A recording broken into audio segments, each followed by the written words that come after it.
All right. It's Wednesday, April 3rd, just after 7 a.m. Just looking to see what's going on here.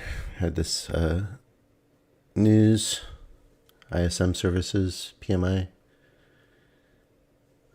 and took off like a rocket ship.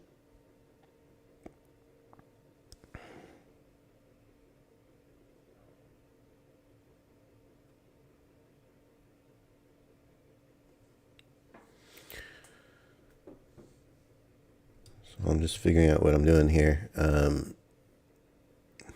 do have 4 charts. That look good right now.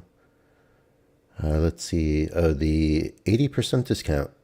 Apex just wants to keep it going, I guess. So 80% continues.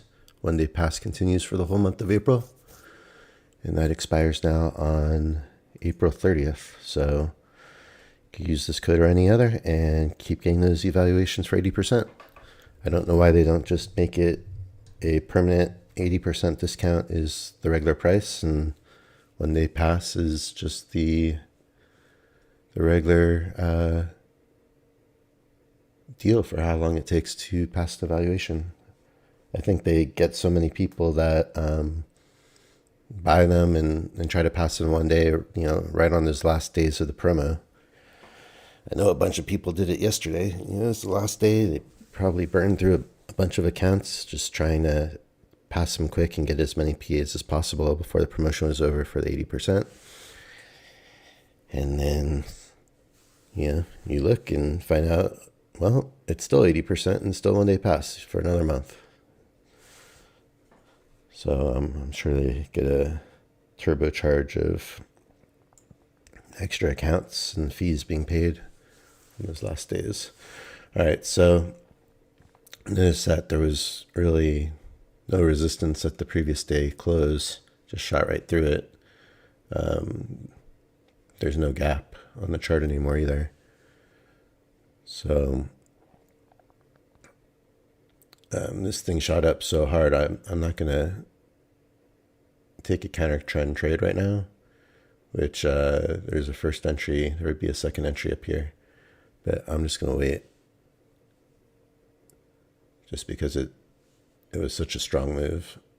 I mean, it probably works, right? But maybe I'm supposed to take this, I guess. I didn't even pick an account yet to trade with, so I gotta choose PA2. Once I've even been ready to take this trade yet, it would just happen on Sim because I didn't choose an account. So I'll start with PA2.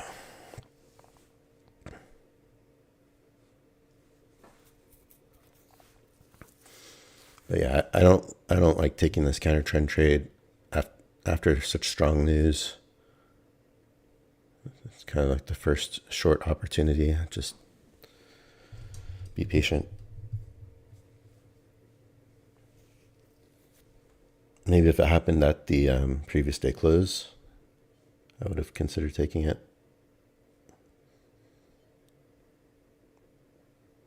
Looks like it's going to work. Would have worked. Okay. I'm not supposed to pick and choose trades with this system. Anyone that hasn't watched me before, I come in, I look at the charts, and I look for second entries, and I choose charts to trade off of that every second entry is working for my profit target, which in this chart, that's the case.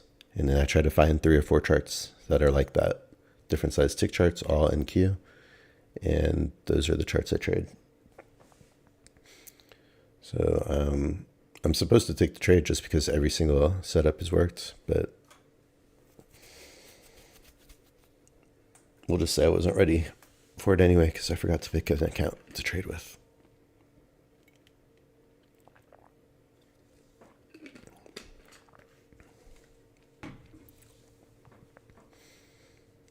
But really, I mean, when this thing shoots up like that on news, it's really hard to want to take the second entry you see. Even though, now that I'm thinking about it, a lot of times when news shoots up like that, price will just come back and take it all back.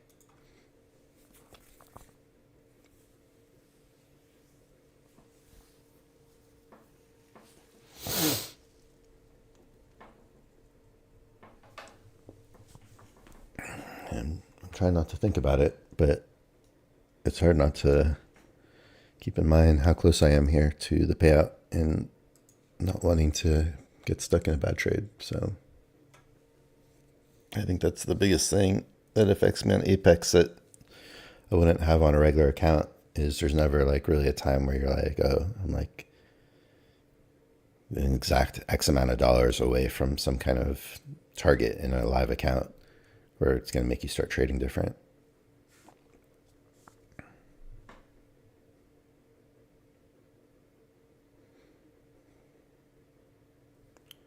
So we'll see if I can get over that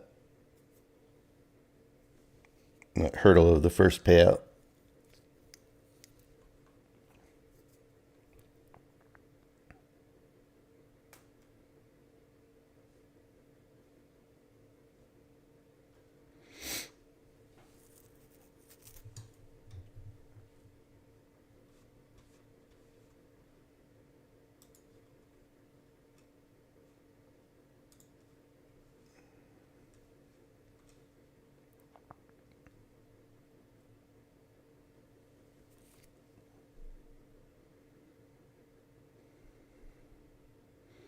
Been seeing a lot of discussion and things around about max path system and how there just isn't a lot of setups on the ES anymore, which is what I used to trade.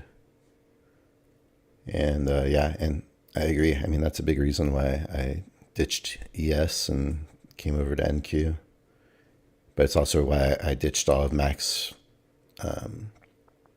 rules for drawing channels and all that stuff. I just, I don't think it's a very viable way of trading anymore, because you just need more volume of trades than what appears to be good setups with that system.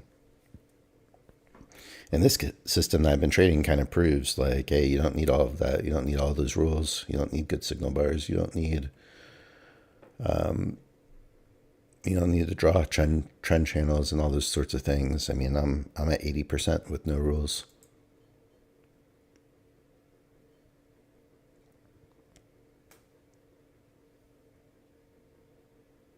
No rules, no drawings.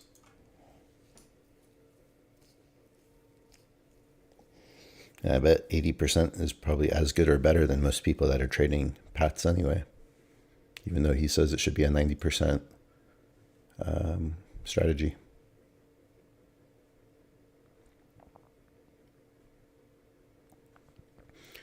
Take a look at the daily here. All right, so we're right at the EMA at the top here. So be interesting to see if price gets stuck here or if it can power through.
All right, so still 2-0 for the week. Coming off a day where I had no trades yesterday. Still feel like I did the right thing yesterday. I know there was a point in time where I could have strung off like 3, 4, 5 wins in a row, but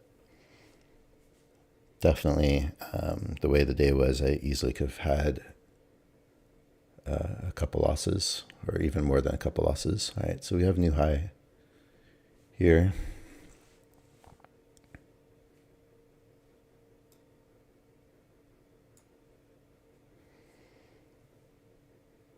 So it'll be interesting to see what we do now that we have a new high in place. If if we start backtracking or if we can continue up.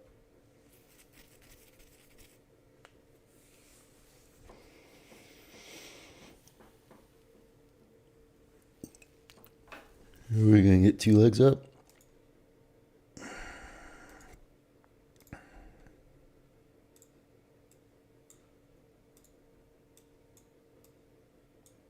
$18,440.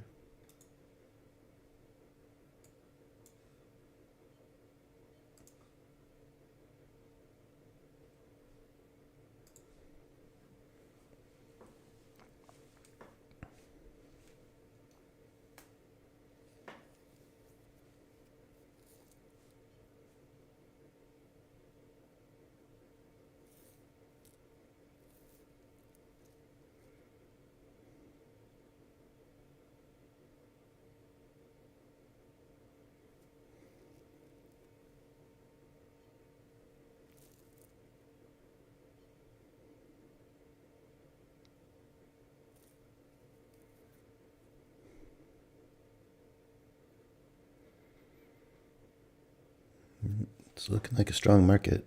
It liked that news. All right, so Powell speaks at 9:10. That's around the time I'm usually trying to finish by. About 2 hours from now.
All right, not a whole lot for me to comment on at the moment.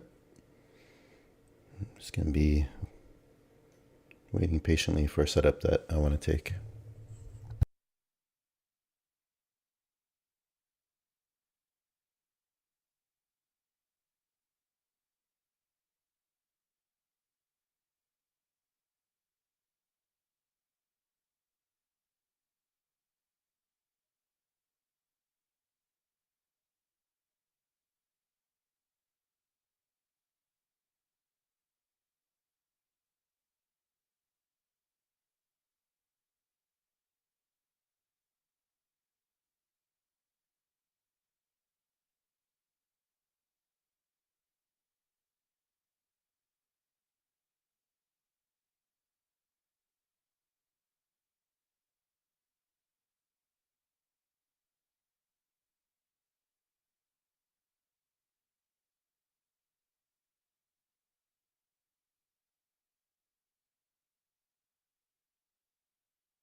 So I continue to just be really skeptical about trying to take a counter trend trade in this right now. From here, we got a first entry short, so the next time it ticks below will be a second entry short.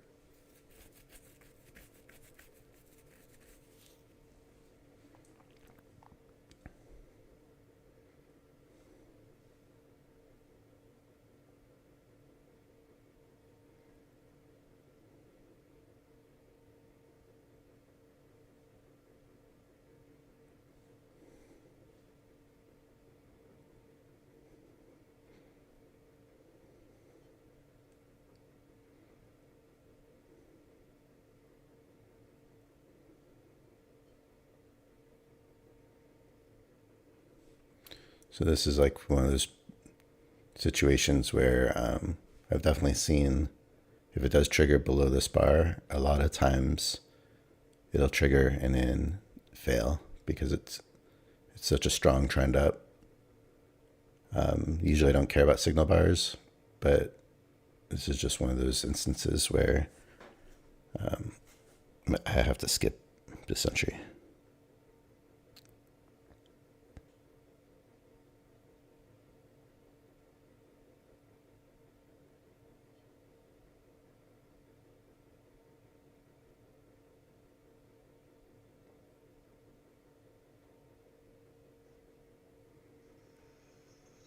All right. It didn't trigger anyway.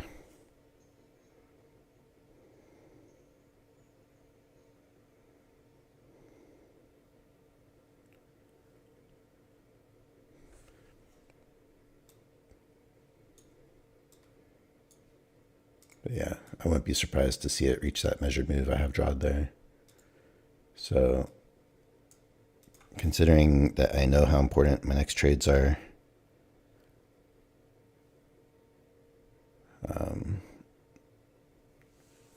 on a day like today, a day like yesterday, I have to be a little bit more careful because these are the kinds of days where, one bad entry, where I'm just going with the chart, but it happens to be a bad one, and I could get a bad loss.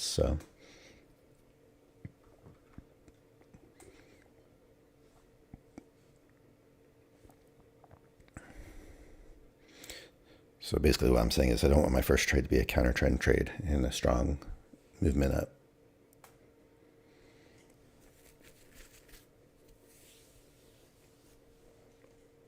Even though this chart has been working all session.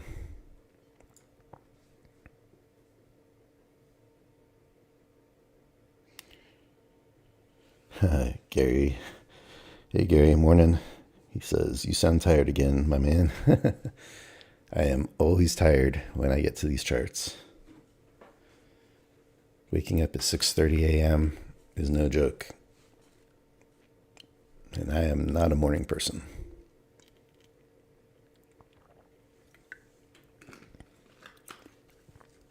How's your trading going today, Gary?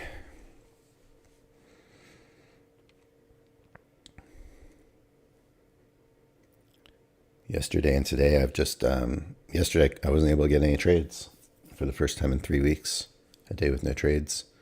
And then today, the first setup I'm going to see, the first setup I saw was a short here. I wasn't ready to take it, and I wouldn't have taken it yet. And then potentially the next entry I can take is a short anytime now, if it triggers below. But I'm just not going to be willing to go counter trend in this, so I'm going to have to skip another one here. The only way I'll think about taking a trade is if it looks very bearish and it reaches my measured move and bounces off of it. Otherwise, I'm just going to be patiently waiting for something that looks like a little bit of a stronger position.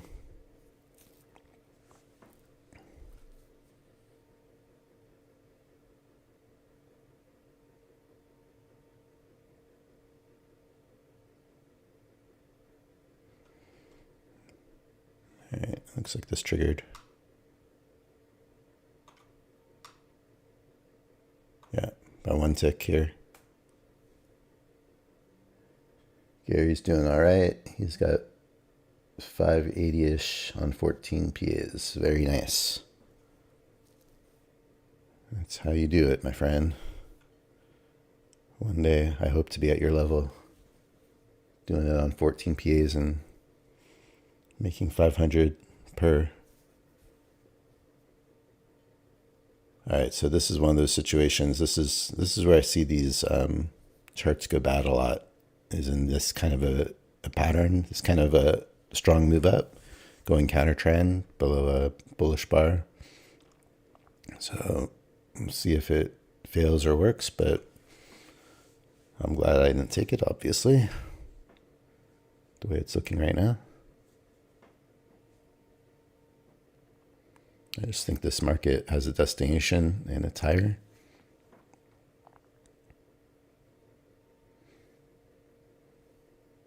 And this is just an example of like one of the few rare times where I'm going to manually, I say manually because it's like, I feel like my system is basically black and white automated, even though it's not. I have to manually enter the trades, but that is a losing entry, technically a losing entry on this chart. So I can't trade this chart anymore. It's the only chart that triggered a second entry there out of the 4. And that's why I didn't take the trade. So it's one of the few times where there's not really like a set rule to not take the trade. But like I say, I'm overriding my entering because I could just tell visually, just from the knowledge I have of the market, that that would not be a great trade to take under this bar in this kind of strong move up. So here's the next chart I have, and I'm down to 3 charts. And so I'll just stick with 3 charts for now.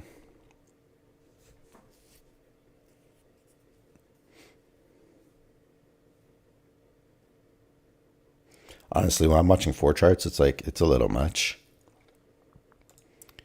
It's a little much to be watching, but it gives me the most opportunities to get setups. So I like having more opportunities, but 3 is a little easier to keep my eyes on for some reason.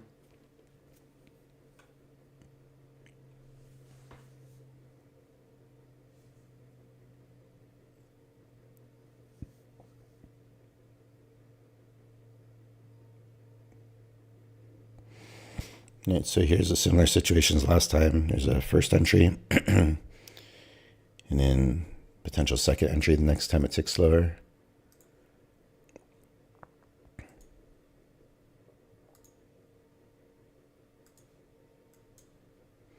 Just drawing this for a point of reference.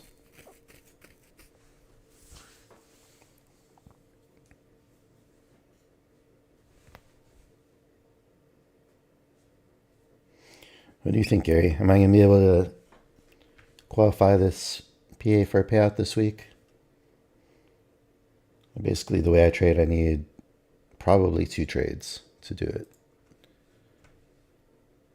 My plan is to trade it with 3 contracts on this next trade, and then see where I am. And then, yeah, my next trade after that will just be based on how much more I need to pass or to qualify for a payout.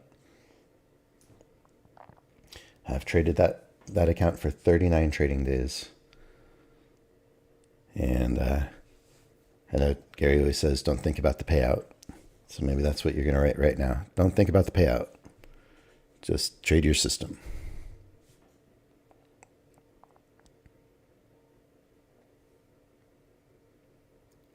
Gary says 50-50. Most likely you'll either get to the payout or go bust trying. Yeah, you say it's a joke, but I mean, that's for real. That's the real deal. All right, so this looks like it's about to trigger a second entry. Again, I'm not going to take a counter trend trade.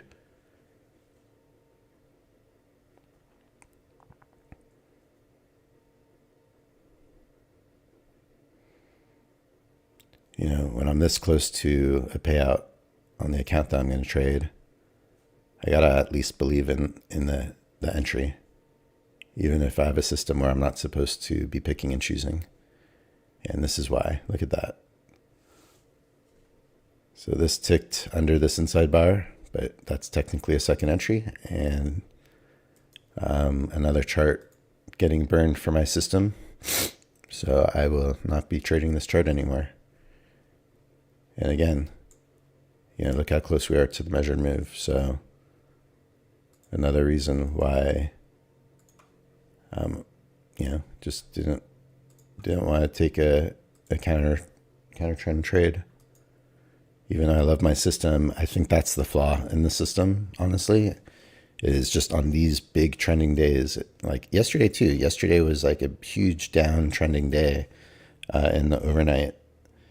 And I just know that my strategy tends to run into issues on days where the market's doing that. So I've got 2 charts left.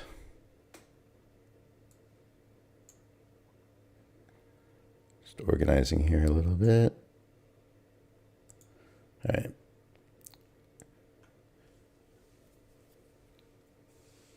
So I'm just going to trade with 2 charts for now. Trying to keep it a little simpler. I'm trying to pull up 2 more charts right now. The reason why for me today is, I've got like 2 priorities, right? I've got PA2, which I just want 1 good trade on it, because I only need 2 good trades this week for the rest of the week to secure a payout. So that's priority number 1. I just want 1 solid setup that I can believe in. And then 2 is this little guy. What, $66 away from passing. So, I'd like to get a trade for PA2 and a trade for Eval 27, and I will be a very happy guy. I don't need an 8-0 day today. I don't even need a 4-0. All I'd like is a 2-0 day, and it will feel like a great day for me. Just little base hits. That's all I'm looking for.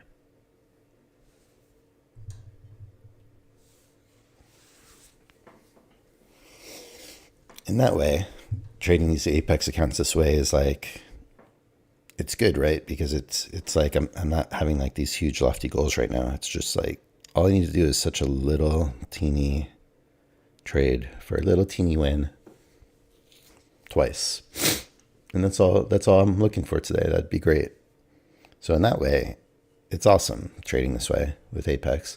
But the thing that is like unnatural is like trading to just try to get to an arbitrary balanced number, is very strange. And it puts extra pressure, when you get close, it puts extra pressure on the trade.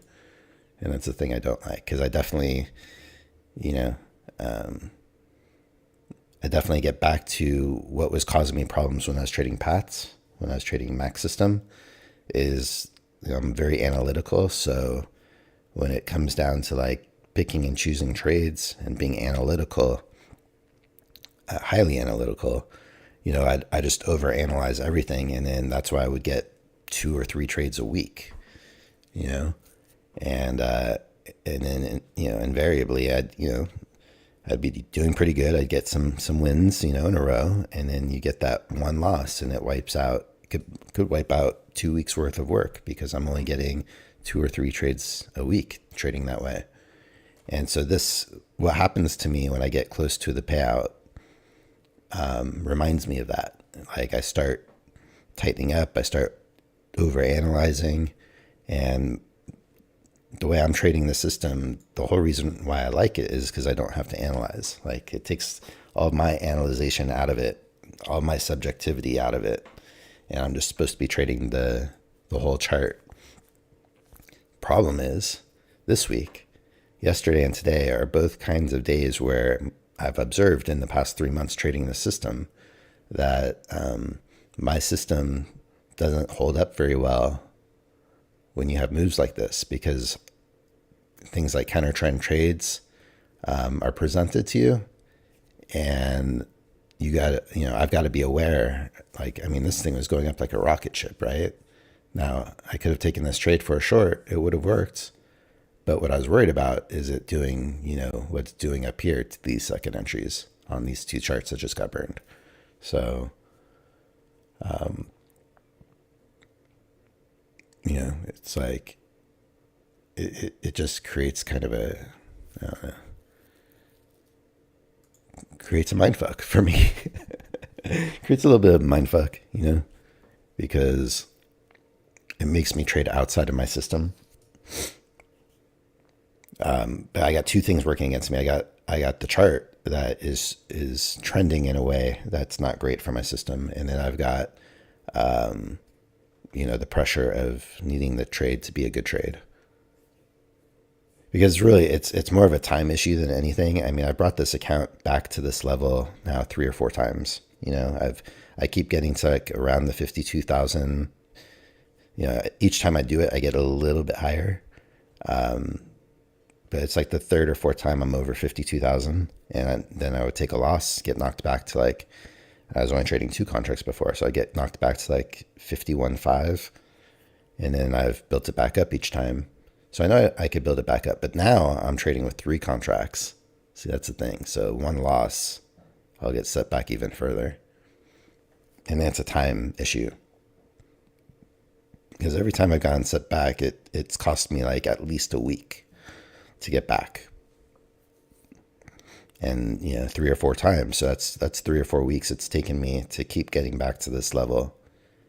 And I just keep suffering the unfortunate timing of getting a loss right when I get this close on this account, which is interesting because, I'm 80% overall. I'm losing 1 out of 5 trades, but somehow every time I get this close, I'm managing to capture one of those losses. So it's a timing thing. It's a little bit of a luck thing with my system. And then it's a little bit of me tightening up, and there's been days where I've skipped good entries that I'm supposed to take according to my system, where there's no rules to not take the trade. And I'm missing out on some winners. And then, it's like a day like today where I'm picking and choosing. So, if I took the first trade I saw, it was this one, it would have been a winner. Luckily, I didn't take, well, it was on a different chart, right? Luckily, I didn't take whatever that second entry was up here. This one. So that was a loser.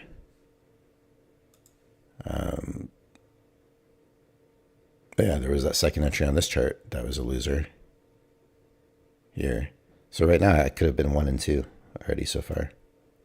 Or was it? I guess it was on this chart here.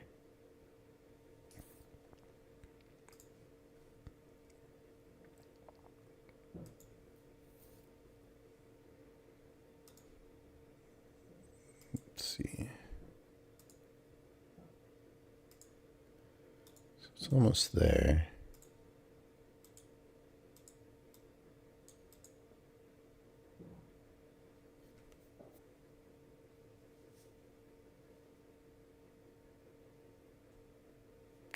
So 2 very well-defined legs up.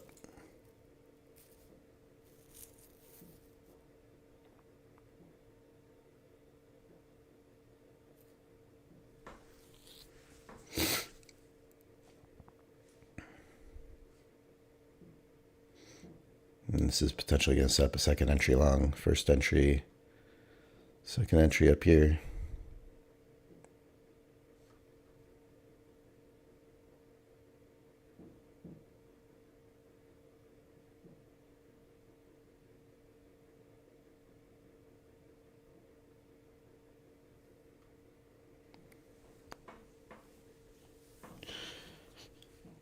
So this is the other really hard thing about my system. So now once you get into the mindset of like you're picking and choosing and there's no hard rules why you're not taking trades, but you're subjectively deciding to skip trades.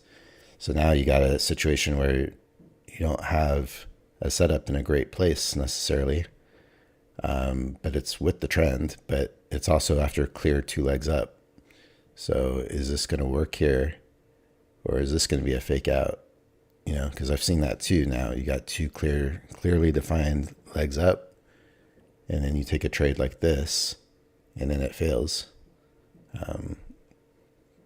Again, if you're trading by any rules, you're far from the EMA, you wouldn't want to take this trade. But the market's been so strong, it probably works, right? And it's a small risk of 32 ticks. All right, now it's giving you a very bearish bar.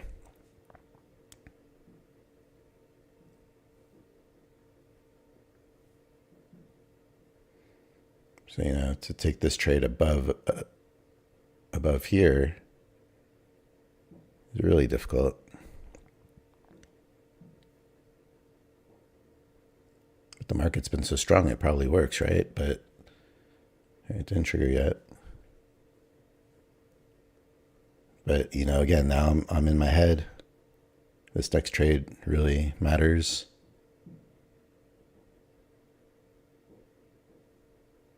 It's about to trigger. So now that's triggered. I didn't take it. And it looks like it's going to work. So at least this one was with trend. It's another tick or two away from getting there, I think.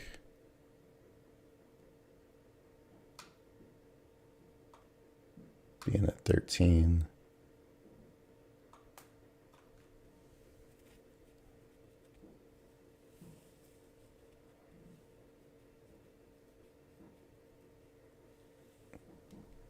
Yeah, I think I would have got like a 10-tick scalp right now.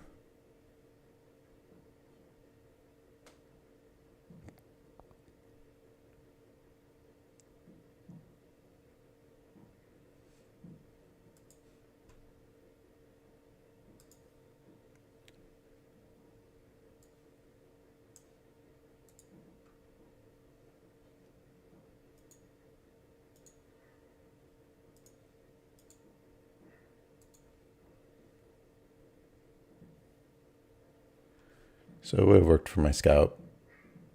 Barely.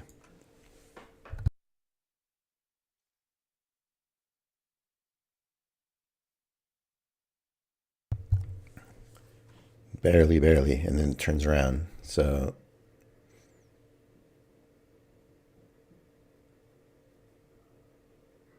I think it would have worked. Been at 13, 17.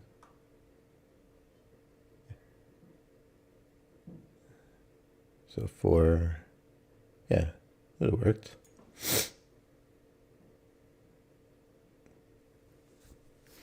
But that's why I didn't take the trade. I mean, look how it barely worked and then turned down. I mean, it could have just barely not worked and turned down. So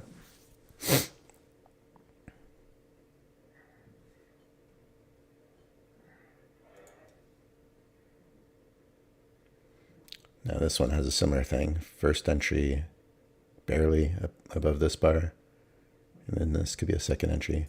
I don't like these setups. So I can't take it right now.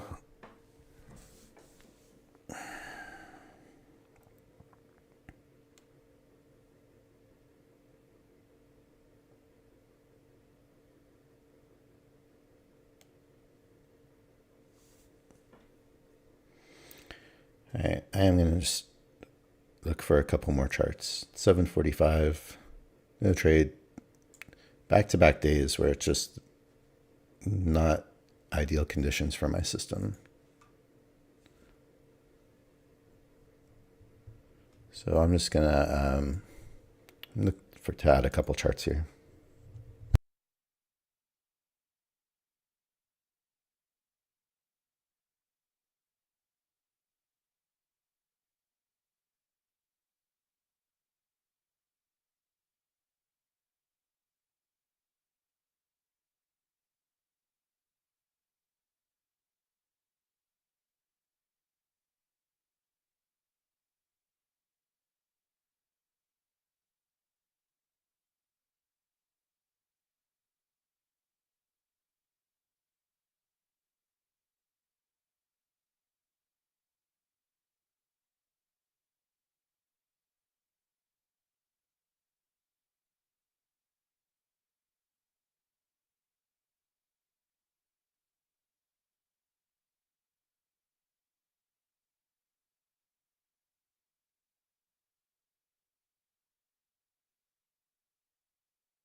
All right, so I found one additional chart so far. Now the chart sizes to me is like kind of arbitrary and irrelevant. I don't care what tick size chart it is. And that's why I'll just check multiple ones. I'm not married to any particular tick size chart. And that's why I don't even bother showing like, really which tick chart I'm on at any given time, because it doesn't matter. All that matters to me is that every entry is working on the chart for my profit target. And in this case, I'm now lowering my profit target to just go for 11 ticks only on this particular chart. What I've been thinking about is a lot of times I'm going for more than 11 ticks. I start off my days just looking for more than 11 ticks now. On days where I have a hard time finding a chart, I'll go to just looking for 11 ticks. Charts where it works for 11 ticks every time. And what was I going to say? What I'm thinking about is if I run out of charts that are good for 11 ticks and it's still early, maybe I should be looking for charts for even less. I've never really thought about or done that before. So maybe instead of going for 11 ticks, maybe I'll start looking for 8 ticks if I can't find charts that are good for 11 ticks. It's just a thought that I had just on days where, maybe I could get more trades just capturing less, So it's an idea. I haven't really tried that yet, but it would be interesting to see if that gives me more opportunities to get some trades and just take some smaller profits and still be building accounts. Maybe that's something I could have done on a day like yesterday. Instead of having no trades, maybe that would have afforded me some better opportunities to just go for a little bit smaller over target. All right, so I've got 2 charts at the moment. Now this one, I wasn't looking, and I didn't want to take this trade anyway, but this one just did trigger a second entry above this bar. I guess technically it did it when it engulfed this bar. Now that I'm thinking about it. So see if that works or not. It's not a trade I want to risk my PA account on. And the other thing is, when I'm seeing days like today, like maybe I just want to switch to a different account. The problem is like it's Wednesday, so I've got today and then 2 more days after today for this payout window. So if I want to make the payout happen, I need the 2 trades to happen this week. So that's kind of why I'm really just sticking to my PA account. And it's too hard to like decide on the fly, like right at the last second, if a trade's about to set up and trigger. It's too hard to like decide to like, at that point decide to take it on a different account.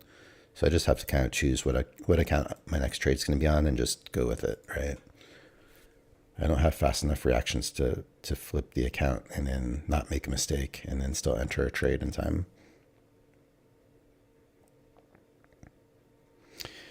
Gary says you could just YOLO with 5 contracts for that payout.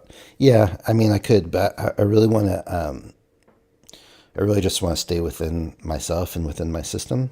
Like I really want to see if the system can get me to the payout.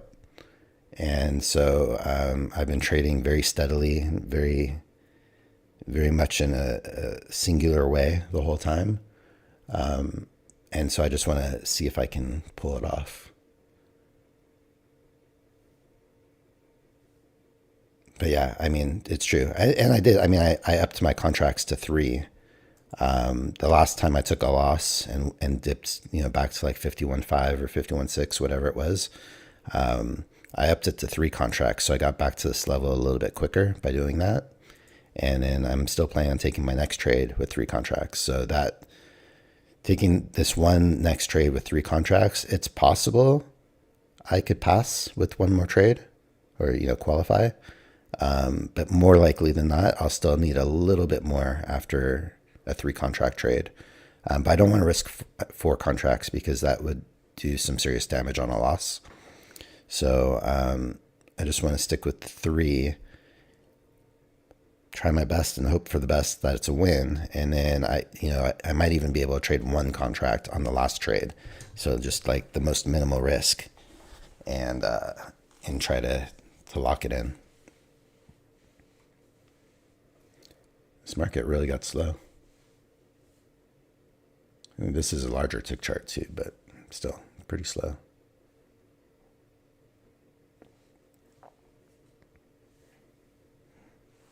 But yeah, I know what you're saying, Gary. I mean, if I felt desperate for it, maybe I would YOLO it for it, but I don't. I just, I want to see how far the system can take me. And, I did blow up evaluation. I got within one tick of the, passing the evaluation before it turned around and I blew it up last week. But I have this other evaluation that's right there as well. So that's just a one contract trade. Should get me there. I'll probably do two contracts just to make sure, because it's possible that one contract would come up just barely shy.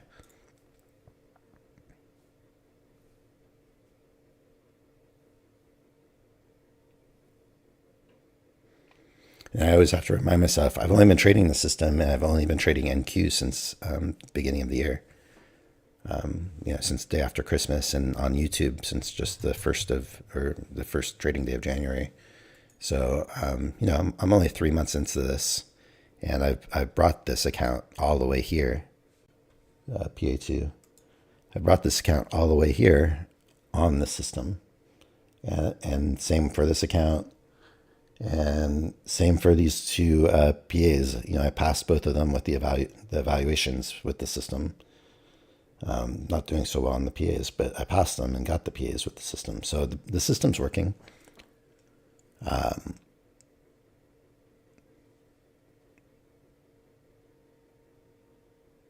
So I'm just trying to give it its best chance to get me there. And look, I still got tomorrow and Friday, so I don't want to do anything too aggressive today when I know I've got more time.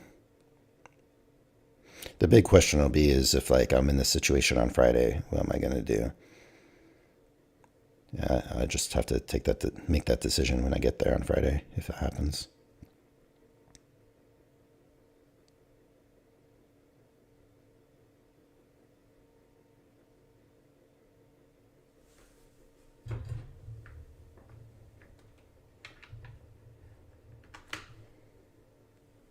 Gary, when you got your first payout, did you struggle when you got close to it? Did you have some of the issues I'm having where you started second guessing trades and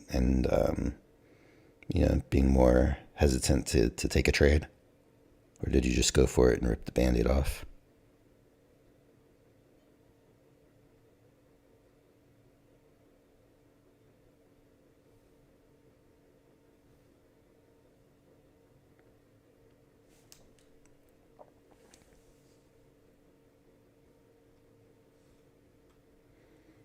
This market is it's not the thing.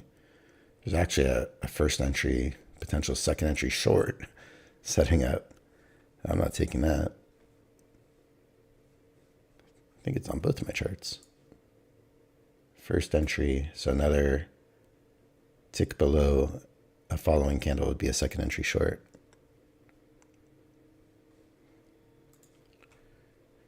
But again, I'm not seeing any setups today that I'm willing to risk my PA account on yet. It's been a weird week for me so far. I mean, Monday was good. I got 2 trades. I could have had 4 trades on Monday. But just being careful. And so only 2 trades for the week. I mean, when's the last time I only had 2 trades for the week on a Wednesday? It's probably been some time before. It's probably been a long time since I've only had 2 trades on the 3rd day of the week.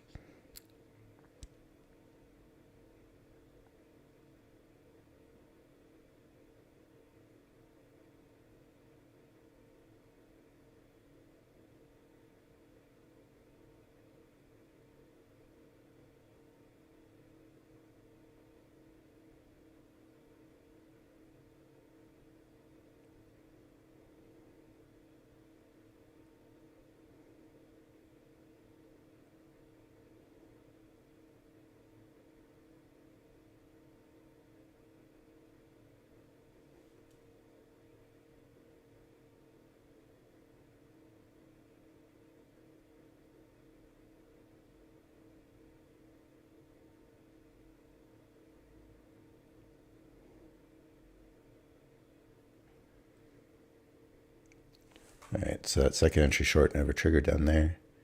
Got a new high. Draw that measured move. Getting real close to that now.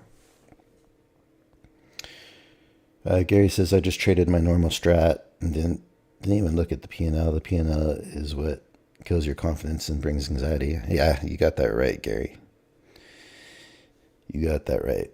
It's hard for me to get it out of my mind. I just know where it is, you know. But I also think, I mean, granted that is absolutely happening to me now that I'm this close, where I'm just like being extra careful. But at the same time, it is saving me from getting into some bad trades too. So, you know, it's hard to say because it just happens to be on these kinds of days where I've seen this. These are the days where my system takes losses, you know, more losses. So, but if I wasn't thinking about it, maybe I would have got into this trade in time, and that would have been a win. That would have been a win on it today. So it's just hard to say. But I agree with what you said. I mean, it's like being aware of the P&L is just a complete mindfuck.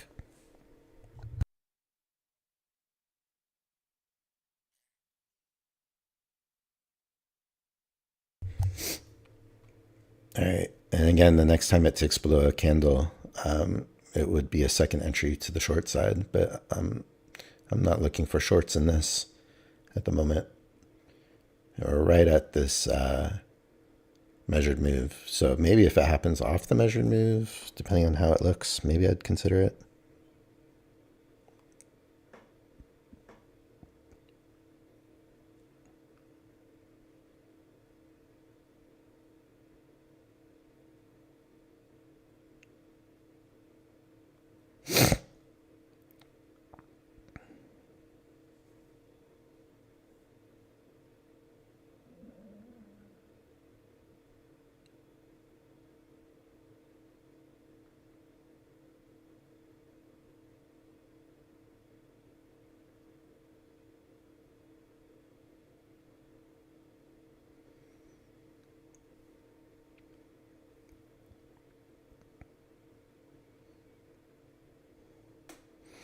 Gary, your first payout, was it just one PA, or did you have multiple for the first one?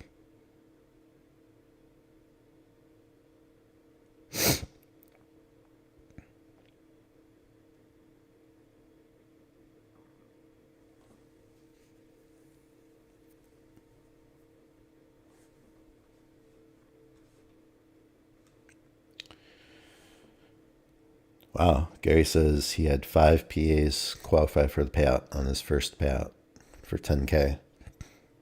That is amazing. That's awesome.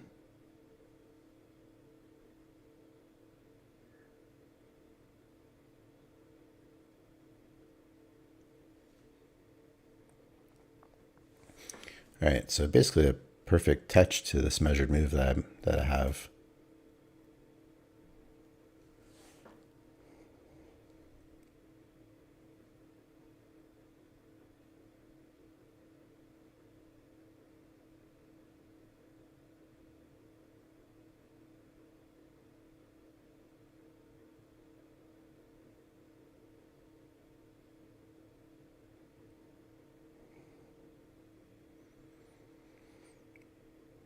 All right, now a legitimate perfect touch.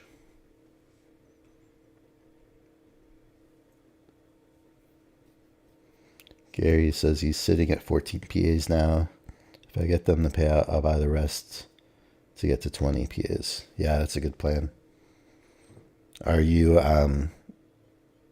profitable overall? I imagine you probably are at this point.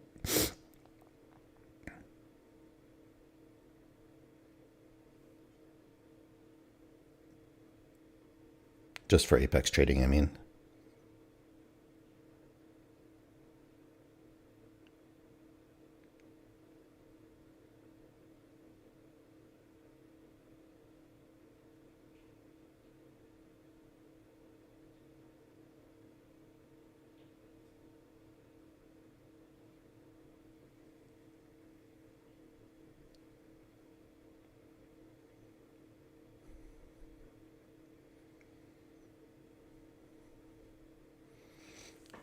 So, I mean, this is a potential short right off of the measured move.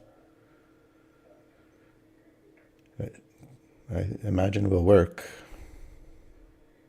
I think it triggered. Yeah, that's triggered. See what happens. I think it would be. I think it'll work, but just because it's right off the measured move, but just I don't want to take a counter trend trade.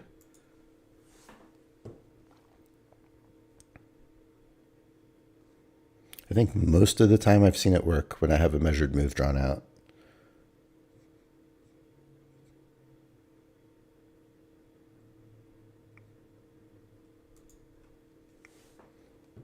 So I'm trying to pay a little bit more attention to that. Like how many times do they not work versus work when it's right off of a measured move? Let's see. Gary says 6 days into these 14 PAs, all above trailing threshold, which means nothing if I can't get them to 10 days. Yeah, that's the hard part. I mean, the 10 days is really, it's really 8 days, right? Because you could flip 2. But that's the thing that people that aren't used to trading with the trailing drawdown have a hard time understanding. Like people like, Patrick Whelan, he's making, oh, I made $15,000 today, but then he wasn't able to get any payouts because he'd make $15,000 and then blow up the account before he got to 10 days.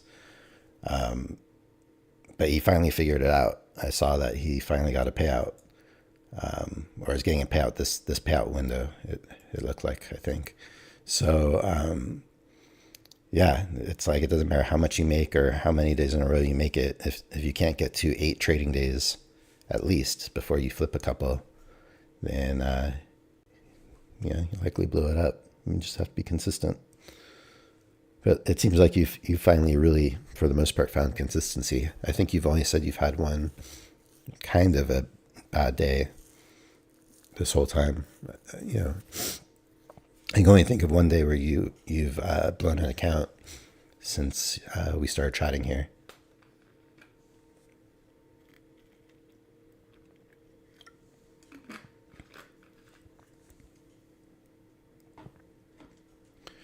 All right, this thing is trying to work here. Hasn't gotten there yet. I'd be in at 28. And it's gone to 26. So it's gone 8 ticks. 8 ticks in my favor. But I'd need it to go 12 ticks so I could capture 11. So if it pops up here, above here, it would be a losing trade on this chart, which, did it do it? 38.25. No, still 2 ticks away from the high. But if I was in the trade, I wouldn't be feeling too good about it right now.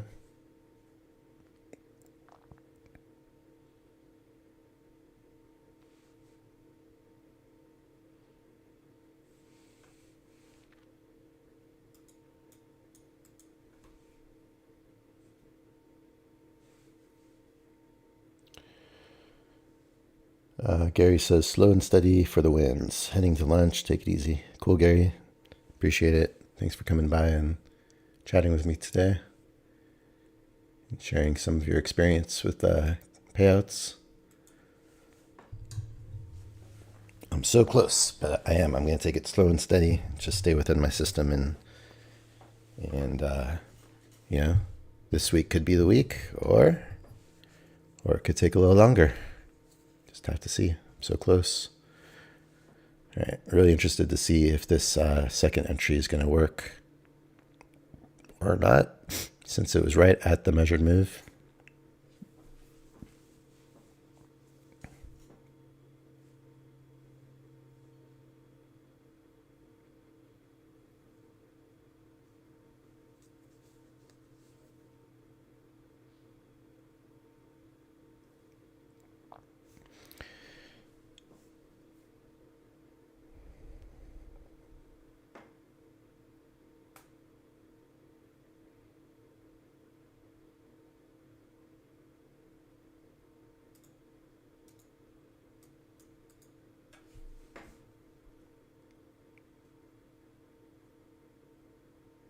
You know, can you imagine if I was in this trade with my PA account right now?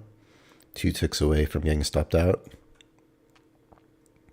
I guess 3 ticks away from getting stopped out up there. I'd be a little nervous. By a little nervous, I'd have to change my underwear after this. So I'm glad I didn't take the trade. If it ends up working or not, just to sit through this, like, I just want to be in the trades that work real fast, right? My system, usually I'm in and out of a trade in like seconds. So the times I have to sit through this, especially on an important PA account close to payout, this is not where I'd want to be. But it looks like it's setting up a lower high after a second entry short. So maybe that will end up triggering and working.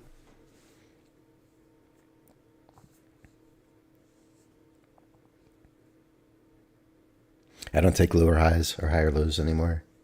I don't take anything but second entries. I don't take failures. I don't take triple tests. I just take second entries. It's trying to work for my profit target, but just not a trade I'm going to take today.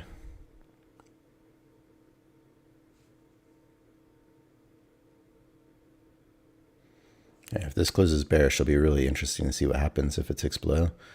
And it's pretty bearish.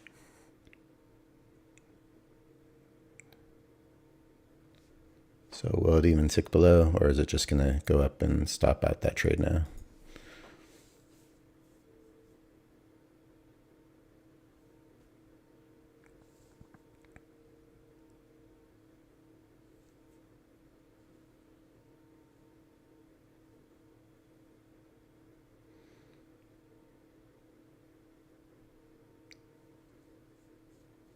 Wow, really have no idea what it's going to do. I'm just glad I didn't take this trade.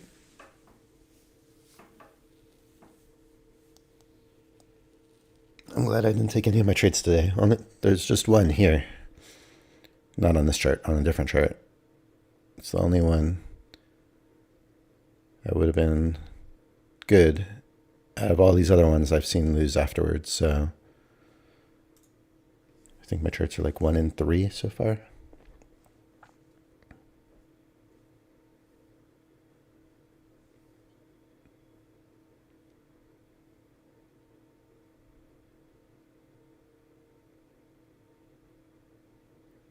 Wow.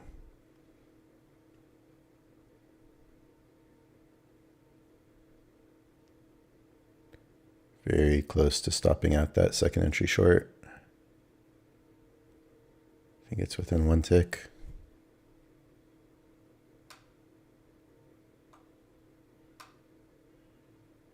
Two ticks still.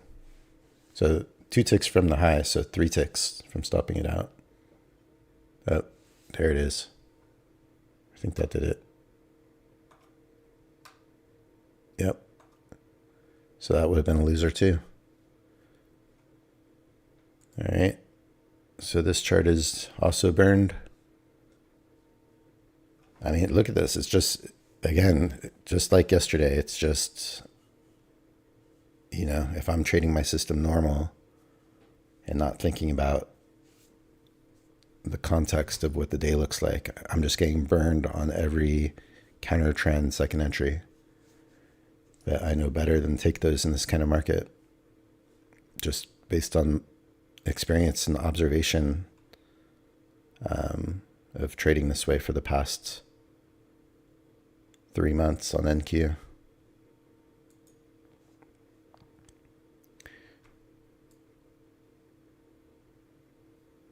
So where are we? We're about an hour and 10 minutes in to my trading session. I've got no trades. I've got one good chart left.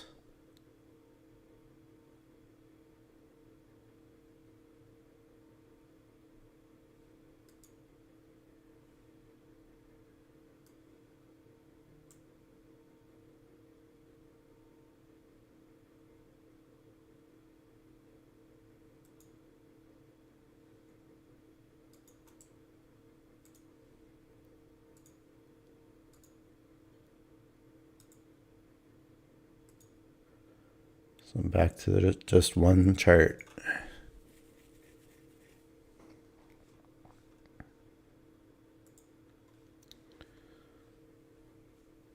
So today doesn't feel like the day again. I mean, it's interesting. I don't think I've had, well, maybe I have and I just didn't recognize it because maybe I've had a couple of days that weren't great in a row, but I was taking the trades. But I haven't had 2 days in a row where I haven't taken a trade the whole time I've been trading the system that I can think of. I don't think it's happened before.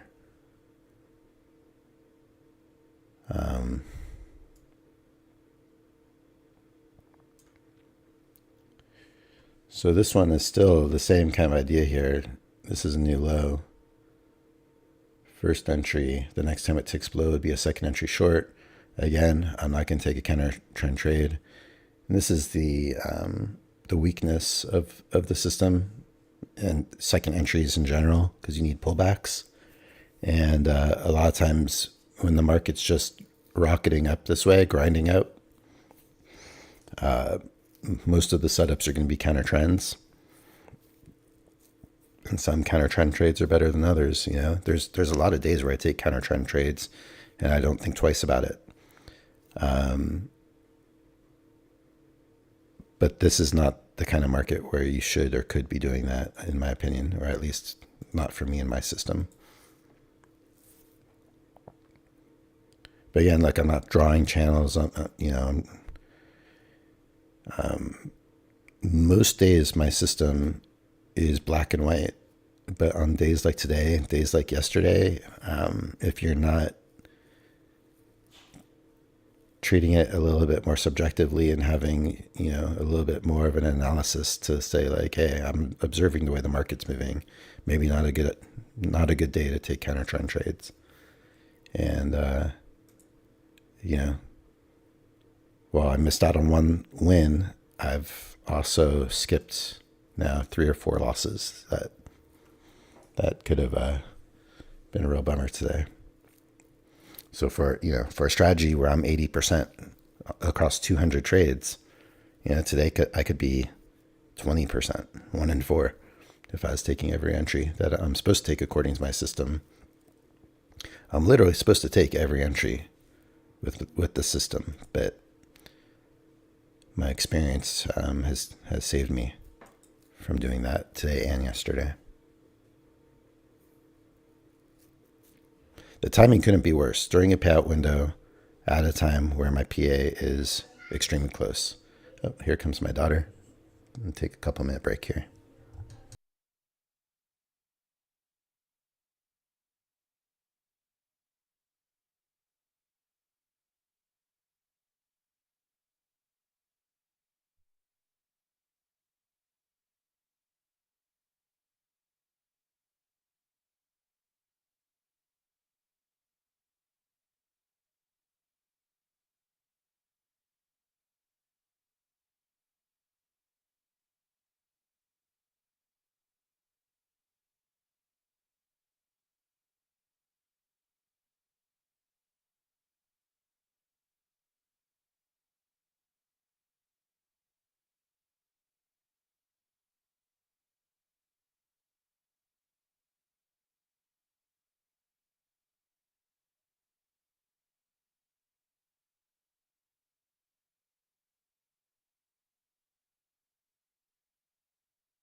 All right, I'm back. Hey, Saggy's here.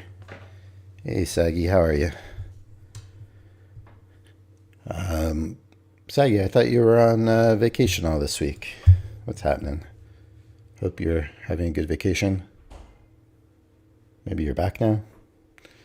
Not a whole lot going on for me here. No trades today so far. No trades yesterday. Just the only setups occurring in a strong move up since the news has been only counter trend, and I just have chosen to not take any of them. One would have worked on some of the charts, and then every other one I think has failed on all the charts I've looked at today. With the exception, I'm just noticing a first entry short here, and this would have been a second entry short. I wasn't here for this. I wouldn't have taken it because I'm just skipping all of those. That would have worked for my profit target. Saggy says, yes, not trading. I'm on a beach. Nice. Saw notifications and clicked, and now I'm here. Awesome. A little market watch on the beach. I'd prefer to be on the beach myself, so that's awesome. What's the beach called?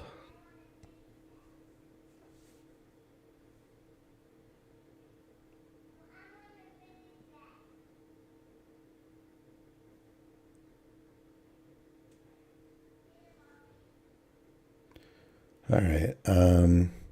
So yeah, I mean, this market just continues to be the kind of market. It's already almost 8:30. I'm very likely to just have a second day in a row without a trade here, which is really hard to believe. I haven't had 2 days in a row like this in the 3 months that I've been trading the system on NQ. Saggy says, all dark here. Oh, that's right. It's nighttime there. Baga Beach. Probably pronouncing it wrong. I'm curious, but I'm going to look it up. I want to see where that is.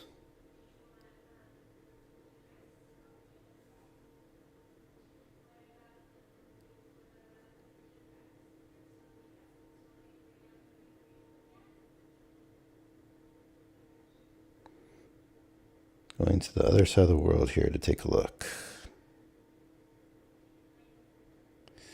I'll say Google Maps is amazing. So now I can see the beach that you're at.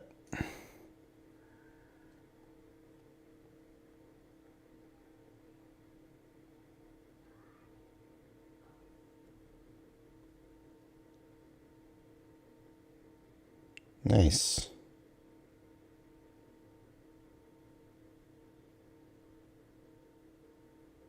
Are you near Zanzibar Beach Shack?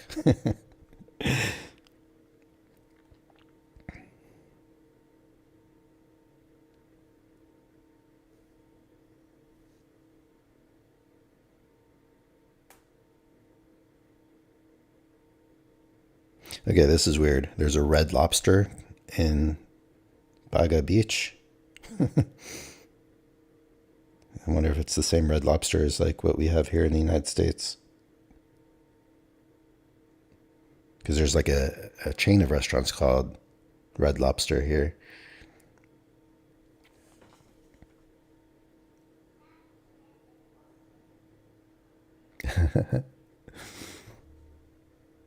It's funny.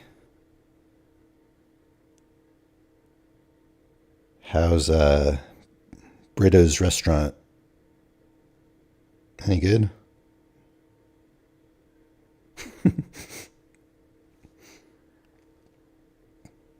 Yeah, it looks like a nice beach there.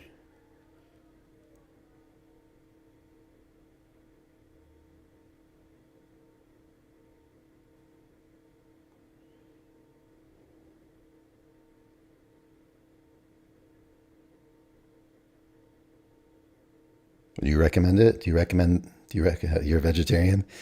It's not a vegetarian restaurant.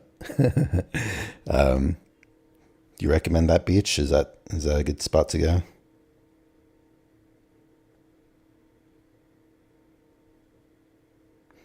I suppose I think a lot of people in India are vegetarian, I think, right? I really don't know. I don't know much about India. I got to be honest.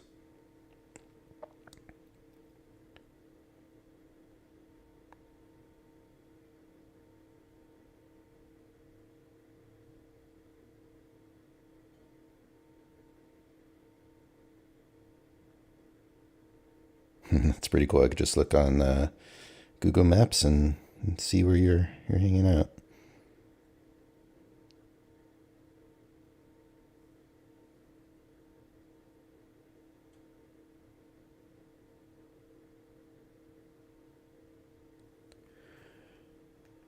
All right. So back to the charts here. I mean, this chart continues to be working. This is the only chart that I've had that hasn't had losses. It's one of the larger tick charts. But just, I mean, like, what is it going to take? Like this trade for a long, engulfing this bar to go long. I mean, it looked like it was going to fail for a minute there. Ended up working out. I wasn't going to take that. I'm going to take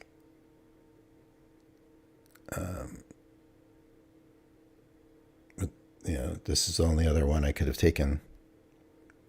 Those are the only two trades on this chart. This was a trade on a different chart earlier in this position. It's the only one that would have worked for me before all the losses started piling on those charts. Saggy says, yes, absolutely. This is Great Beach. Probably you only need 3 to 4K to explore India. Wow, really? I'm surprised you didn't take single trade from yesterday. Great control. Thanks. Yeah, I mean, yesterday and today were just both days that, well, for one, I don't know if you got a chance to watch any of my videos yesterday, but for one, within minutes of me starting my day yesterday, all 4 of my charts had a entry that all didn't work. So right away, I had 4 charts that were bad from the get-go. And because of that, it made me feel some sort of way about it, because that just doesn't really happen. And so I was already skeptical of the day. And then it just, nothing was setting up the way I would have liked. And it just was kind of like a weird day. And if you saw the day yesterday, I mean, this was the overnight pre-market straight down shot. And then by the time I started at 7 o'clock, there was more news that hit right at 7. And then just the way the day was, I was on a different chart, so it looked a little bit differently. But if you saw my videos, I added up just the time it was in this small range here, which was about 18 points I measured. It was in this range for an hour and about 12 minutes, maybe an hour, 15 minutes of my day. And I was on the chart for about 2.5 hours. So half of my day, price was just kind of mostly back and forth in this 18-point range. So it just wasn't a good day for me and my strategy to trade in. And so I just couldn't take any trades. And then today is kind of similar. Today, the market, from the time I started at 7, there was news again, just took off like a rocket ship. And the only setups I've come have been counter trend. And I just not prepared or willing to take counter trend trades.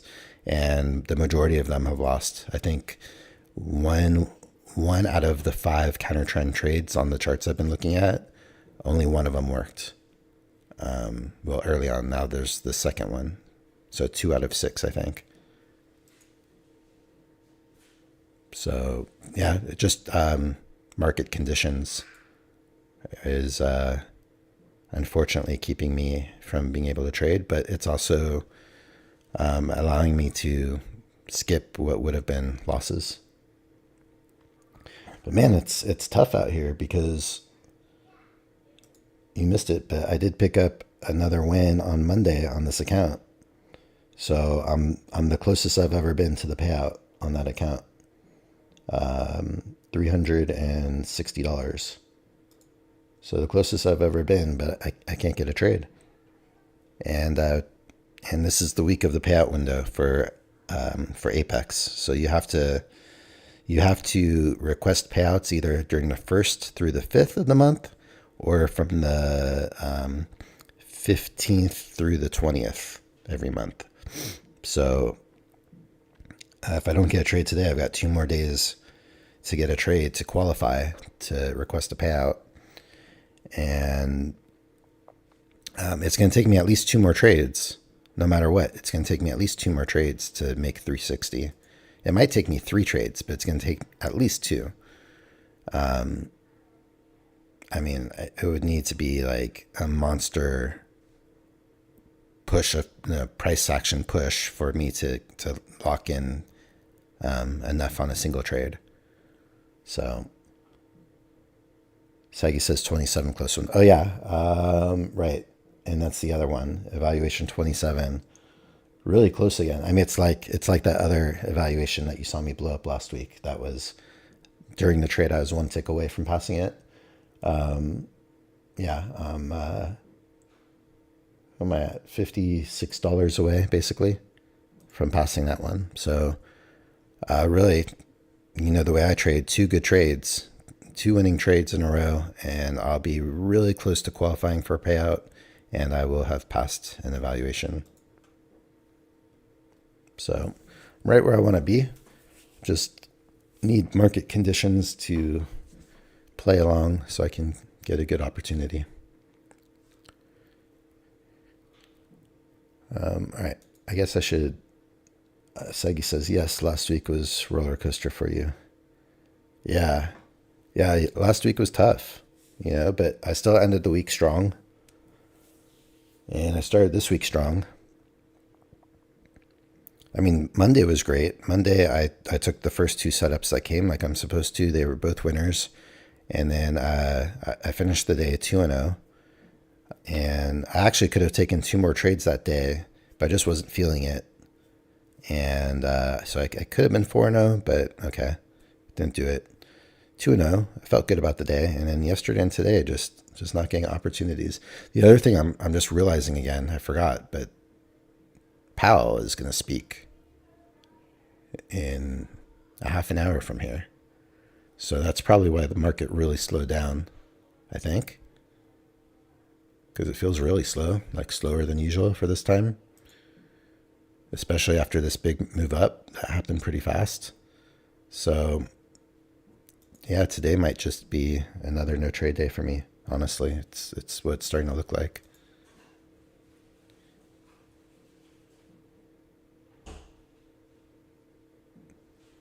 At this point, I honestly feel like I should just turn off PA2 and just go with a different account that doesn't matter. That way, if I do take a hit, I think that's what I'm going to do. I think today is kind of, considering Powell is coming up to speak, which can do anything to the market, and the market's going really slow, and it's already, I like to finish by sometimes around 9 if I can, 9 to 9:30, which is another 20 minutes. Yeah, I'm just going to turn on evaluation 35 and just make this day feel like less pressure at this point. So if I see a trade I like, I've got no reason to not take it on evaluation 35. It's my worst standing account.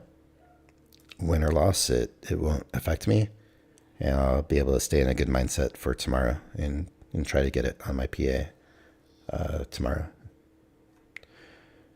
Sagi says, all right, brother, see you on Monday, regular time. Have a great weekend. You too, Sagi. Enjoy the rest of your trip. Have a great vacation. I hope you're able to enjoy that beach you're at. Get some nice beach drinks and have a good time. I'll see you next week. Stay safe.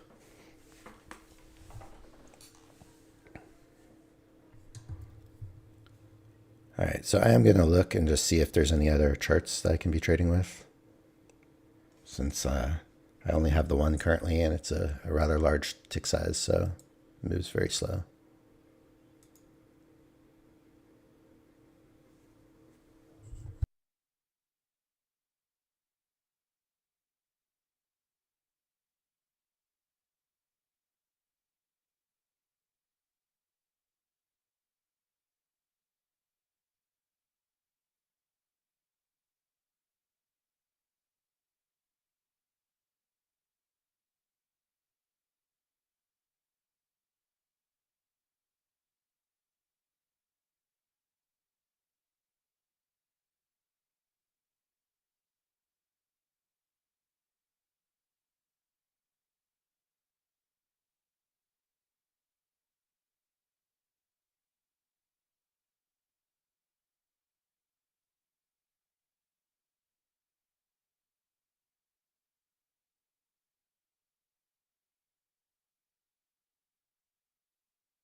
All right, so I found one more chart, all winning second entries for my 11-tick scalp.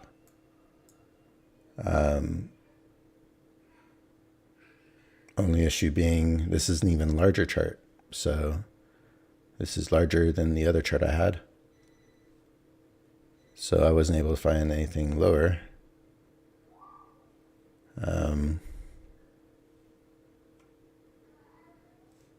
So there's kind of no point in continuing to look for other charts. The only other thing I could do is look for charts for a smaller profit target, maybe. Like if I'm going for 11, maybe I'd go for 8 and see if I could find something. I've never done that before, so maybe it's just worth trying that just to see.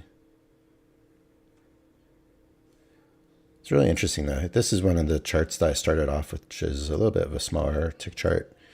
And up until this is the first trade I could have taken that would have worked, a counter trend that I skipped. Since this trade, so every single second entry before that point for the whole session worked on this chart. Since that trade, there has been 4 entries that haven't worked since, and only one that did work. Which is first entry, second entry. So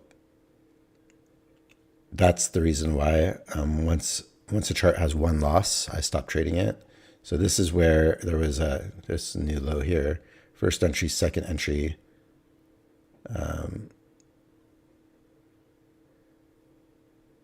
Below this bar, this ticked 1 tick under, I think, and then went on and made it a loser.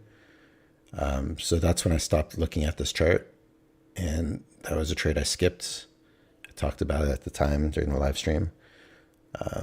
I've seen these entries lose, so I wasn't willing to take it, and I had a measured move up that I was expecting from here.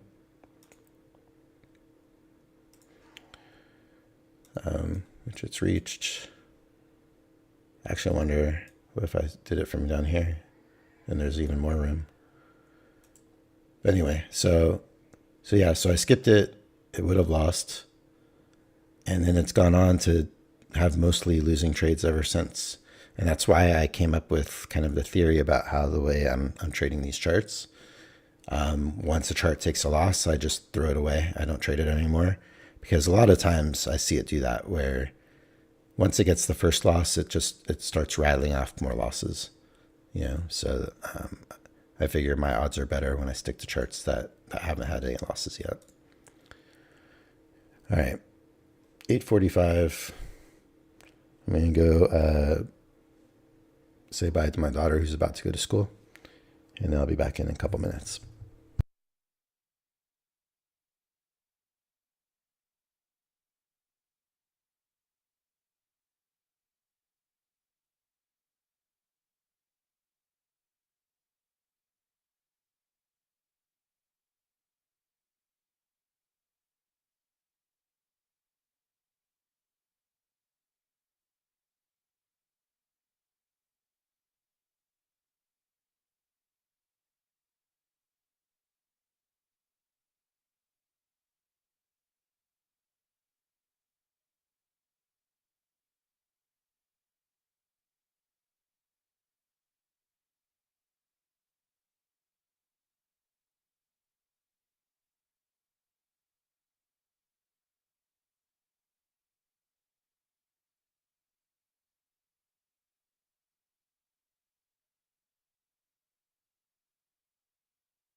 All right, I'm back. Oh, that's the deepest pullback we've had since I've been trading today. All right, so what did I decide? Yeah, I'm going to just trade evaluation 35 because today is not the kind of day I want to mess with. So the other thing I was thinking about,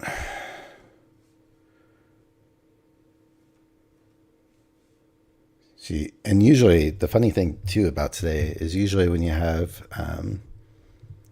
news that moves the market like this, usually it takes it all back once the news is done. So it'll be interesting to see if it can take this all back.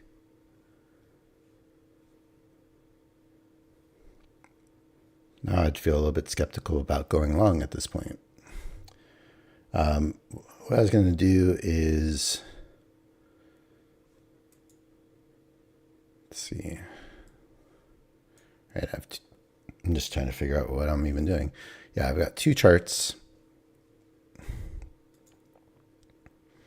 They're both primed for a second entry long.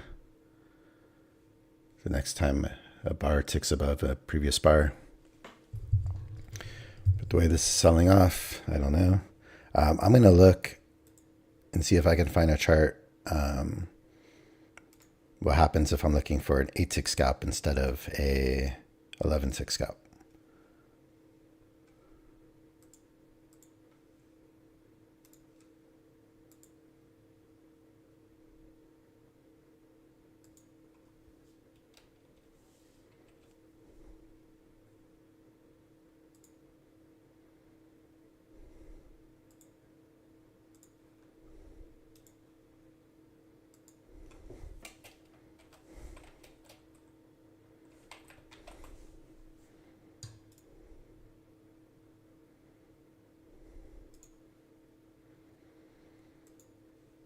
Let's see if I can find something that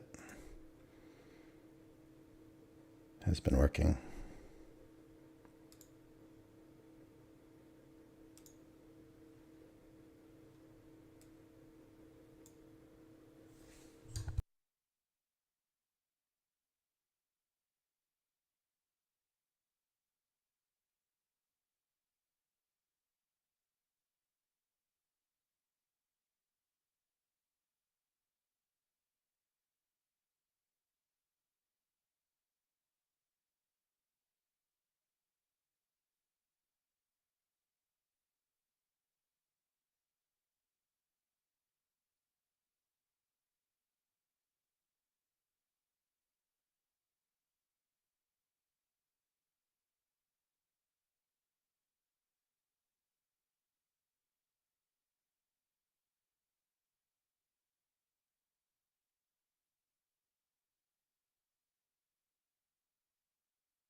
I've got to try to remember that Powell is speaking in about 15 minutes. So I don't know what that's going to do to the market. Just got to be a little careful around this time.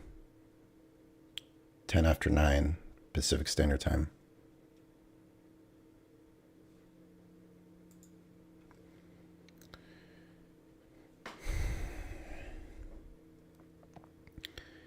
And here, I just don't know. I don't want to go long here.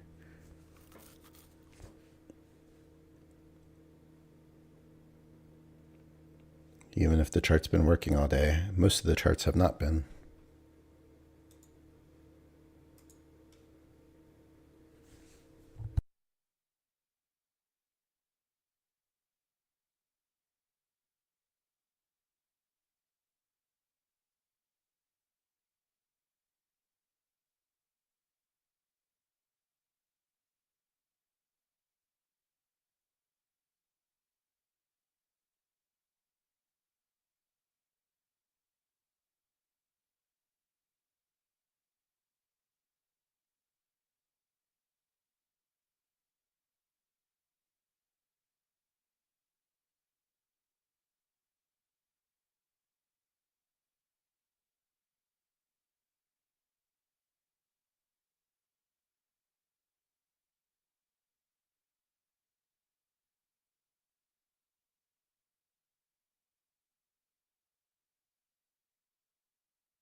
All right, so I'm still keeping my eye on this. I mean, the way this pushed down, I just don't really want to go long. I feel like we have 2 legs up and a third leg up.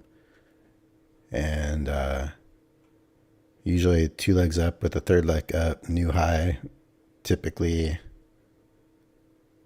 a lot of times you end up seeing it go the other direction. So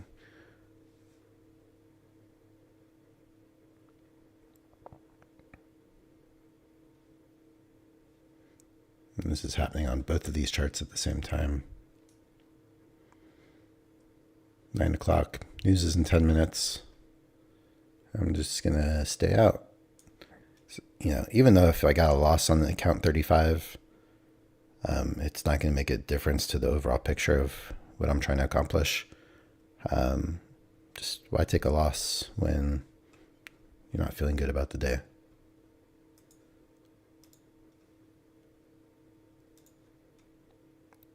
So I'd take it if there was a setup somewhere where I liked it or it made sense to me, but not seeing that right now.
All right, so looking for charts that are good for just 8 ticks, I still wasn't able to find anything. So other than the 2 charts that I have that are good for 11 ticks, I'm just not seeing anything else.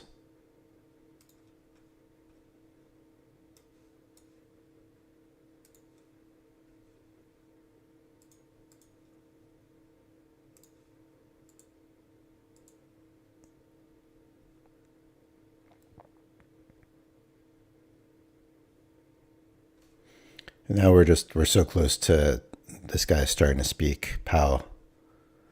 I mean, I'm not going to take a trade right before that and get stuck in something if it's going slow.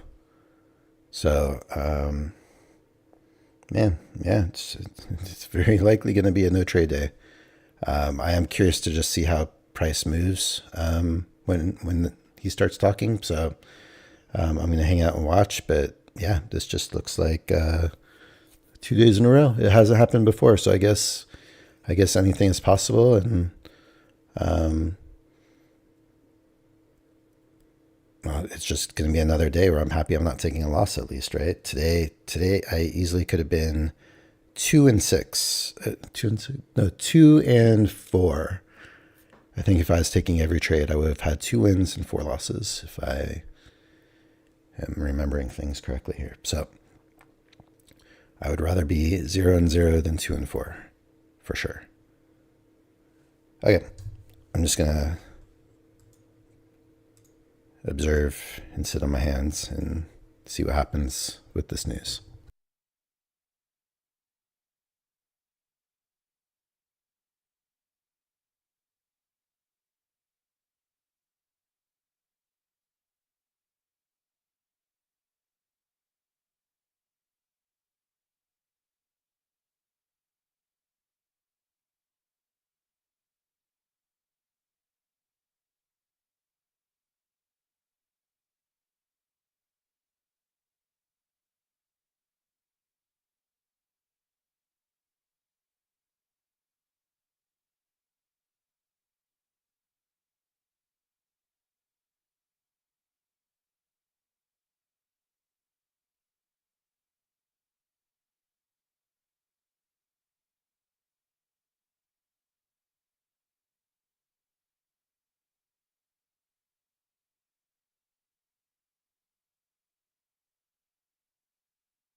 All right, I'm back here. I I never do this, but I just turned on YouTube the channel that's going to show Pal speaking, and it's like I usually never know when he's actually talking or what he's saying or why. I'm just curious to like watch and see how the market moves while listening to him. So I guess I'll turn that on. I just have the volume muted right now, but once he comes up, I'll turn it on. It won't be going directly into the computer, off the computer. I'll just whatever you can hear from the mic.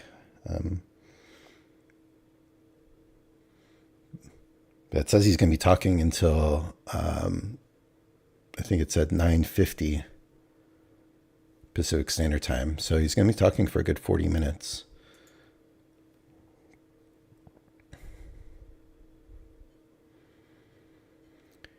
Anyway, if I see something like, maybe I'll take it on PA 35. Otherwise, I'm pretty much not gonna be trading today. And depending on how things go, I might not even trade my system on this account. Maybe I'll just fuck around. I don't know. We'll see what things look like and decide. So there's a pop there. He's not even talking yet. There's a pop here just because it was 9:10. He's literally not even on the stage yet. He has guided the Fed with a sure hand through a global pandemic. So there's that little pop. Incredibly dramatic and a lot of asset market volatility. First inflation of magnitude in many years. And somehow we've emerged with the U.S. economy continuing to create jobs and be. Let me see here.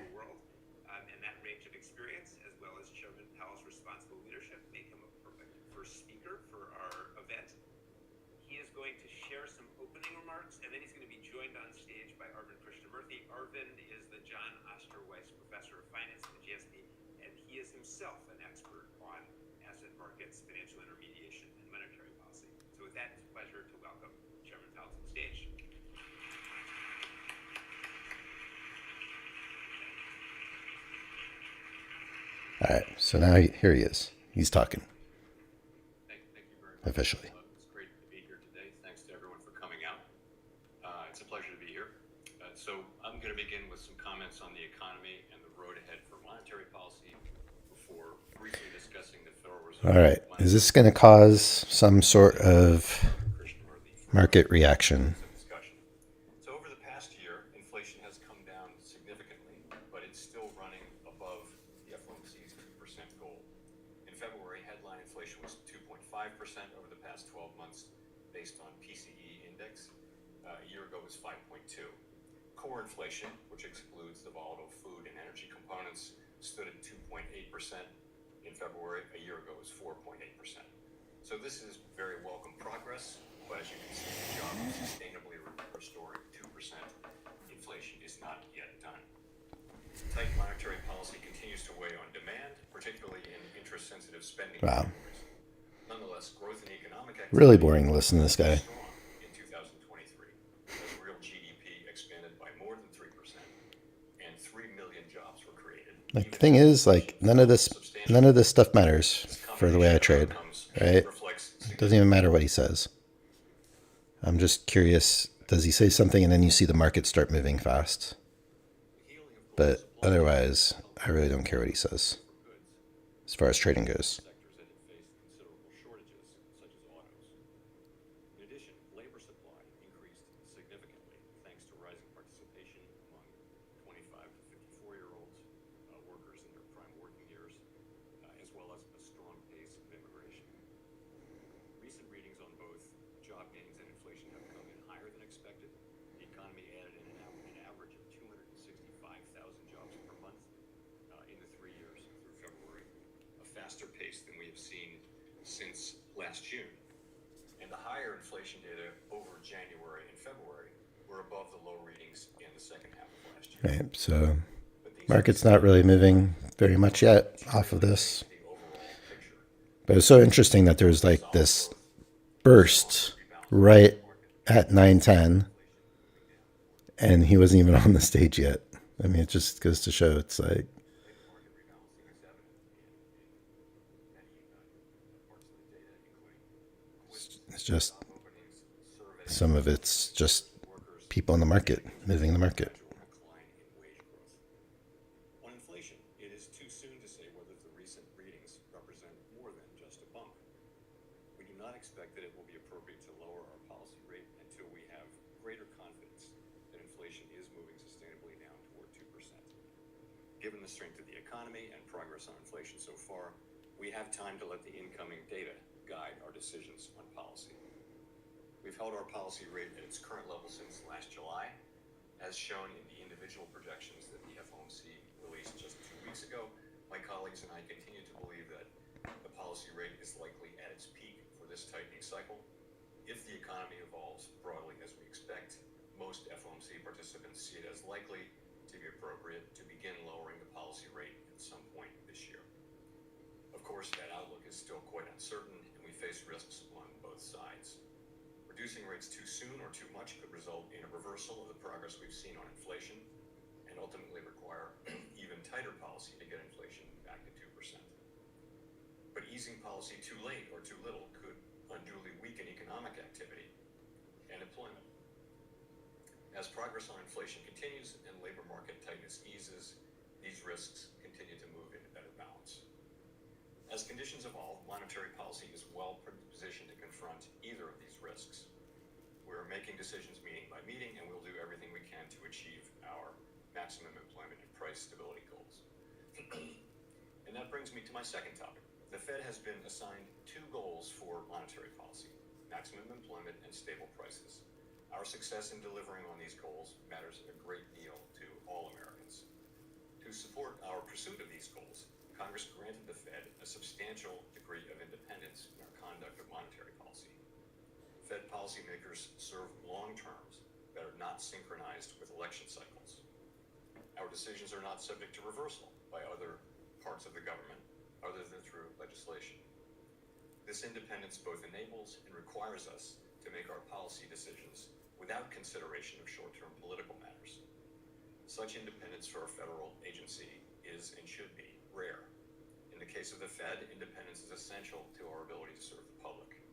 The record shows that independent central banks deliver better economic outcomes. We recognize that we need to continually earn this grant of independence, and we do so by carrying out our work with technical competence and objectivity in a transparent and accountable manner, and by sticking to our knitting. By technical competence, I mean that the Fed policymakers use the most up-to-date information and research to deepen our understanding of the ever-evolving economy and to reliably deliver on our assigned goals. We're supported by a highly capable staff. We also draw on the insights and experiences of a wide array of business, academic, community, and labor leaders, as well as others engaged in the economy. And by objective, I mean that our analysis is free from any personal or political bias in service to the public. We will not always get it right. No one does. But our decisions will always reflect our painstaking assessment of what is best for our economy in the medium and longer term, and nothing else.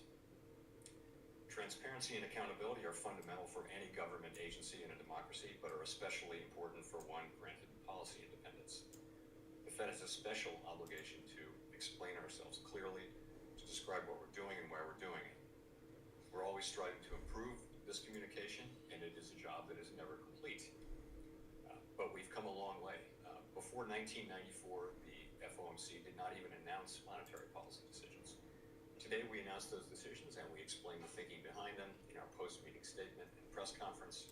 We publish detailed minutes of our deliberations and a quarterly summary of economic policy projections of each FOMC participant. We publish a monetary policy report twice a year, and the chair appears before Congress to present that report and to answer any and all questions that are on the minds of our oversight committee members. In 2020, we completed a year-long public review of our monetary policy framework, and late this year, we will begin just such another review. My colleagues and I explain our views on the economic outlook and monetary policy in speeches like this one and in visits to communities around the country as part of an extensive outreach in which we seek input from individuals and groups throughout society. Transparency is an affirmative and proactive commitment to the public.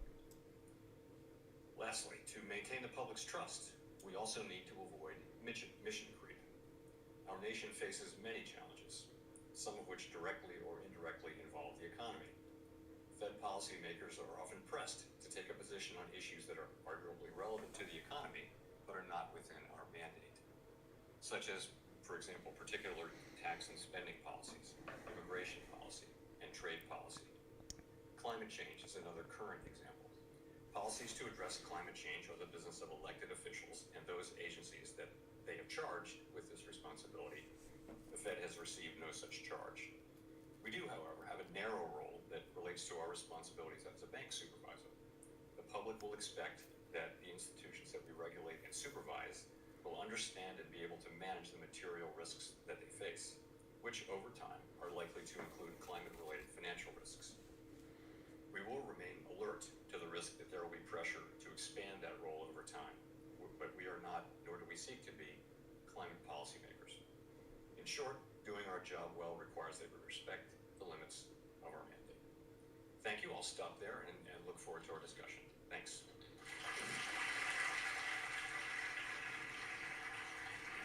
All right, so speech is over, and then they're going to ask questions.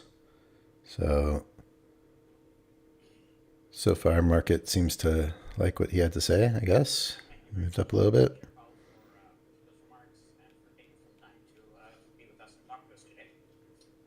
There's a lot of stuff going on in the world today. I think we have a lot of stuff to talk about, so I'm going to get right into it. Before I get started, I just want to also thank you to the audience for sending questions over. What I've done is I've tried to organize the conversation around two themes. One, we'll start by talking about the macroeconomy, and then you have been shared through a very tumultuous period over the last 5 years, and I want to talk about the leadership challenges around that. So let me just dive right into it. Pick up on something you started talking about, which is inflation.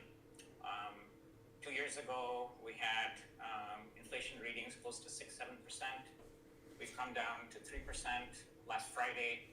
The PCE inflation index, the personal consumption expenditure inflation index, which is something that the Fed often speaks about, came in at 2.8%. We've had a conversation about this. There's so many factors that have been played in the economy over the last couple of years. I wonder if you can just spend some time talking to us about what you think are the key factors that have brought inflation down over the last 2 years. Sure. So I think I'll start with where we think the inflation came from. So what is actually different this time, at the risk of making that statement, is that this inflation wasn't strictly just a question of demand overheating and the Fed coming in and having to suppress demand. That's been the more typical pattern, perhaps on the back of a shock such as an oil price shock and that kind of thing. This episode actually also involved, as everyone will recall, the collapse of the supply side in a lot of ways. So supply chains stopped working. There were shortages of critical things like semiconductors, which turned out you couldn't make cars. I think many of us might not have realized how many semiconductors go into a car. In addition, there was a major labor force shock. So we lost several million people out of the labor market. So we had a very severe labor shortage. So it was a supply side issue, as well as overheated demand from the closing and then reopening of the economy at a time when rates were low and fiscal policy was very supportive of demand. So we had both of those things. And therefore, if those were the causes, what we needed to see was both the unwinding of the pandemic-related distortions to both the supply and demand in the economy, and also the effects of tight monetary policy. So today, what we think we're seeing as inflation has come down sharply over the last year is those two factors working together. And they do work together. We think that tight monetary policy weighing on demand actually gives the supply side a better chance to recover. And 2023, of course, was a year, as I mentioned, of very significant supply side recovery and expansion. And what are the factors that you're keeping an eye on, say, over the next few years, maybe the next year or two, that might play out in the inflation picture? I should also mention inflation expectations, which in our framework and in the thinking of most monetary economists, people think that having the public expect inflation to return to 2% despite it moving up. That's a very important factor in bringing inflation back down. In a sense, if people believe it, that price setters and wage setters in the economy, if they believe that inflation will be 2%, then that'll actually happen. So as we look ahead, though, one question is how much more juice is there to come out of the supply side recovery? We got a very large increase in population last year, which may have helped with inflation. It certainly helped with output, and it increased the potential output. At the same time, the economy is growing 3.1% last year, or around that. We also had inflation coming down sharply. So there may be more supply side gains to be had. Surveys of businesses still show difficulties in hiring people, difficulties in getting the inputs that they need for their businesses. So there's some more benefit there. We also think that monetary policy is tight. It's weighing on interest-sensitive spending in the economy. So, for example, durable goods, surveys of consumers will say that it's a tough time to buy durable goods because rates are high. You also see the labor market rebalancing because that you can look at demand in the labor market as well as supply, but you see demand reflected in lower job openings, a very small increase in unemployment, in wages moving back down toward more sustainable levels. So we think those two forces that I mentioned will be the ones we'll be looking for. And the thing we'll be looking at, of course, is the incoming data on inflation as those affect the outlook. And the same thing about the labor market. What's happening in the labor market? Does it suggest that the labor market is continuing its progress, and it's made substantial progress to get back to a sustainable level of wage growth and balance between supply and demand? Can I just dig into the inflation expectations point you mentioned? An analogy that people drew a couple years ago was to the high inflation episode of the 70s, where we had a high inflation period that then ended up shifting expectations, and through the wage price mechanism ended up leading to a sustained period of high inflation. In the current situation, I guess I have two questions. How concerned are you about maybe inflation getting stuck in the upper twos, around 3? Could that last mile be very hard because inflation expectations getting stuck? And then relatedly, are there things you're looking at to tell you, to signal to you that that is an issue or isn't an issue? Right. So as I mentioned, inflation expectations we think are an important part of driving actual inflation. We want them to be at levels that are consistent with 2% inflation over time, not 3%, but 2%, not 2.5%. The good news is that that's where they are right now and pretty much have been for some time. And we look at surveys of businesses, households, forecasters. We look at other kinds of measures of inflation expectations, model-based and things like that. We also look at market-based. The market is always buying and selling inflation protection, and you can get from that expectation of or assessment of what markets expect. And all of those are pretty consistently saying that the public does believe, and it's a good thing because it's true, that inflation will go back down to 2%. So that's very assuring, but that's partly because of the very strong action that we took, and also because of our ongoing commitment to actually return inflation to 2% over time. So, and that is our commitment, by the way. But over time, so I would say it would be a concern if inflation expectations were not to be consistent with the outcome that we seek. But the good news is they're not, and I think our commitment is understood and respected and believed by the public, and that's as it should be. Let me flip to the other side of the equation. We've had employment, economic activity that remained quite strong. The unemployment rate it's remained below 4% for the last 2 years. And this is during a period in which you've took the funds rate from 0% to 5.3% in about as fast a rate hike cycle as we've seen in history. A year ago, many people were talking about possibility of recession. That hasn't happened. Again, you made some remarks about this, but I wonder if you can just go a little bit more into this. Why hasn't this happened? Why have we achieved what looks like a soft landing, which is inflation coming down, unemployment remaining low? What are the factors that have played out? And then the related question, do we think this will continue to happen over the next so I guess I've always had the view and always said that because of the unusual origins of this inflation and its differences from other prior episodes, there was a path to getting inflation back down, restoring price stability, getting inflation back down sustainably to 2% without the kind of large job losses and increases in unemployment that had been typical of prior tightening cycles. And the reason, again, was that some part of this was independent of demand.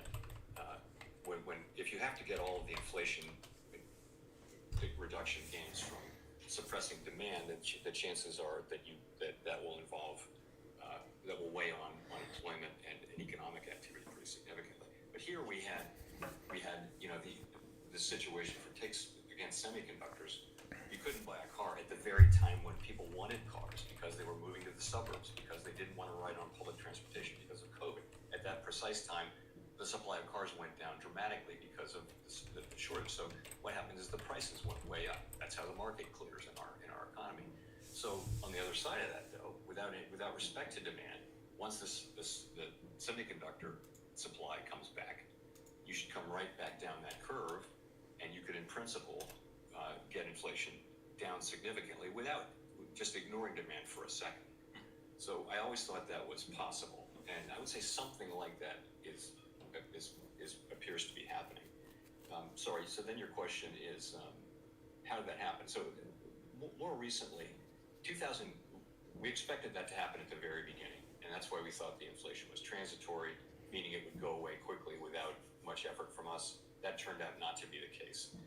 And we thought then that was in 2021. In 2022, we thought the supply side would recover more. It really didn't, and I certainly began to wonder whether that was going to happen. And then it really happened in 2023.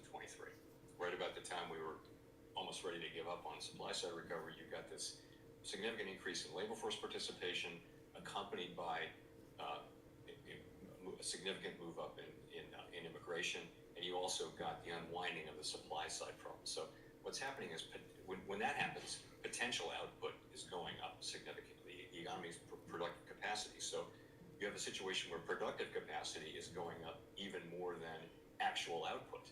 And so the economy actually isn't becoming tighter, which it ordinarily would. It's actually becoming a little looser, and you're seeing inflation come down. Very unusual situation. Pandemic has been, a textbook of unusual, unexpected developments and situations. But that really is the story. And then Arvin, the question is, how much more are we going to get out of the supply side recovery, and how much will fall to demand? And we just don't know the answer to that. We're not going to prematurely assume that there's no more progress to be made on the supply side. Indeed, the evidence is that there probably is more gain to be had there. You had mentioned immigration has been a big part of the last year or two in terms of the supply side. Can you just expand on that? Is that how important is that relative to supply chain? Where do you see that playing out for the next year or two? So I need to start by saying that the Fed is not an immigration policymaker, and don't comment on those who do have that assignment or the policies that they make. It's really we're just calling the balls and strikes on the economy as we see them. And so from that standpoint, our economy's been short labor, and probably still is. If you talk to, and we do talk to a lot of business people, it's still difficult to hire for many companies. So we've needed more people. So what happened over the course of last year is, to a much greater extent than had been thought, immigration moved up quite a bit over the last 2 years. And this is typically the Census Bureau does all this estimating. The Congressional Budget Office actually went and took a different path and talked to the people who work at the border and that kind of thing, and got a much higher estimate, which now many groups have gone out to validate. And I would say it's clear there's something there. The numbers are actually higher. And that actually explains what we've been asking ourselves, which is how can the economy have grown over 3% in a year where almost every outside economist was forecasting a recession? An overwhelming majority, anyway, were forecasting a recession for 2023. Not only did that not happen, we had better than 3% growth. So really a remarkable performance. And some part of that is that there are significantly more people working in the country, but then how does inflation come down? It's because potential the capacity of the economy has actually moved up perhaps more than the actual output. So it's a bigger economy, but not a tighter one. Really an unexpected and unusual thing. Again, we don't make judgment calls, but that's what we're seeing. So it's interesting in this discussion we've had about inflation and unemployment. We have talked about real factors, immigration, supply chain, healing. That's the stuff that seems to have played out. We haven't really talked about interest rates per se, which is of course the primary tool of the Federal Reserve. It looks from the outside like the interest rate sensitivity of the economy in this cycle has been very muted, very different than in the past. There's also, you look at the economy, it looks like there's very differential impacts across different parts of the economy. The housing market, people have long-term fixed rate mortgages, so interest rate pass-through there is very low. Here in Silicon Valley, we have early stage growth businesses where the cost of capital is affected by the higher rates. And there we have, it looks like we have a much bigger impact. So I wonder if you can speak about the interest rate sensitivity of the economy in this cycle. And then another question, a related question, which is we have differential impact across the economy. How do you think about balancing the impact of interest rate hikes in different sectors? So I guess the headline for me would be that I do think monetary policy is working and working broadly as expected. I think you can point to sectors of the economy, and you mentioned a couple. So if you're a household that has a low interest mortgage, you're not feeling the effect of higher mortgage rates. And many companies as well took the opportunity to term out their debt before rates went up. So you have a lot of companies that have longer term fixed rate debt at pretty low rates, and they're not as affected by it. That's all true. At the same time, again, if you look at interest sensitive spending, either in housing or durable goods, you're seeing very significant effects there. And I do think you see the economy rebalancing. So I think it's not right and maybe too soon to conclude that there's some significant disconnect there in terms of monetary policy transmission. But it still leaves the question of how the economy can have grown over 3% in a year in which the federal funds rate is at a quarter-century high. Why wouldn't growth have been lower? And to me, the answer to that is the supply side recovery. I think that's what people need to understand, is that you have this force from outside. It's not just interest rates and demand. You've got a supply side recovery that is creating new demand and new supply. And that's why you get a number like 3.1% at the same time inflation is coming down.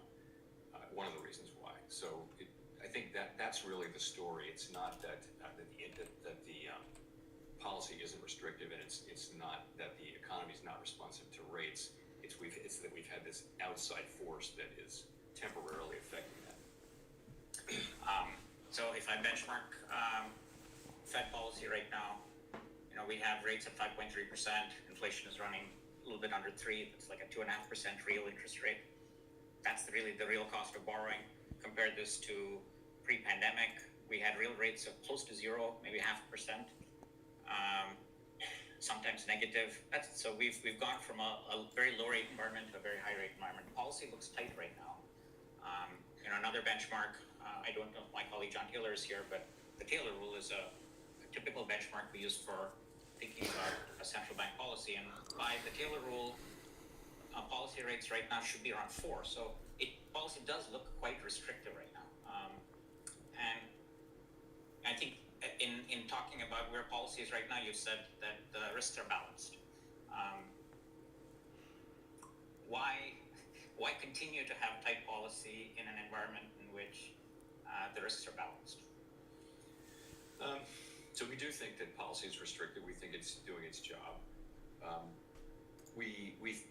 would go back to what I said in my remarks to start, which is we think the risks are two-sided. So there's a risk of if you cut too soon, the risk is that the progress on inflation will stop, or that even it will reverse. And we've seen that in some historical, particularly in the 70s. We don't think that's what's happening here at all, but that's a risk that we have to manage.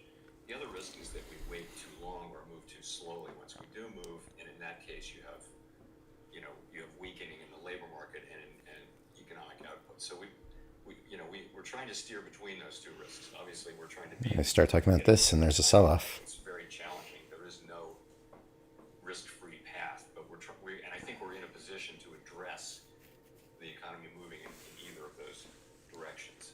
The risk, though, of moving too soon really is that the economy, really does, deflation does move up, and then it really would be quite disruptive if we were to have to then come back in. We will do what we have to do to get inflation at 2%, but again, it's about balancing those risks. It's never the case that you can confidently look at the baseline and say, this is what we're going to do. It's always about having a baseline understanding, but then knowing what the risks are and having the committee be in a position to be able to address those should they materialize. And I think we're very much in that position now. Maybe I could just follow up on that. So I'm going to ask a question. Is there a signal or a data point that you're paying particular attention to over the next year? And I'm going to ask it this way. So if you had a crystal ball that you knew could perfectly answer one question about the next 12 months, what question would you ask it? What's the thing you really want to know? Sorry, there's no one thing. It really is. We have a dual mandate. You're asking me to be single-minded about the dual mandate. No, just kind of a data point that you think will guide you. Can't do that.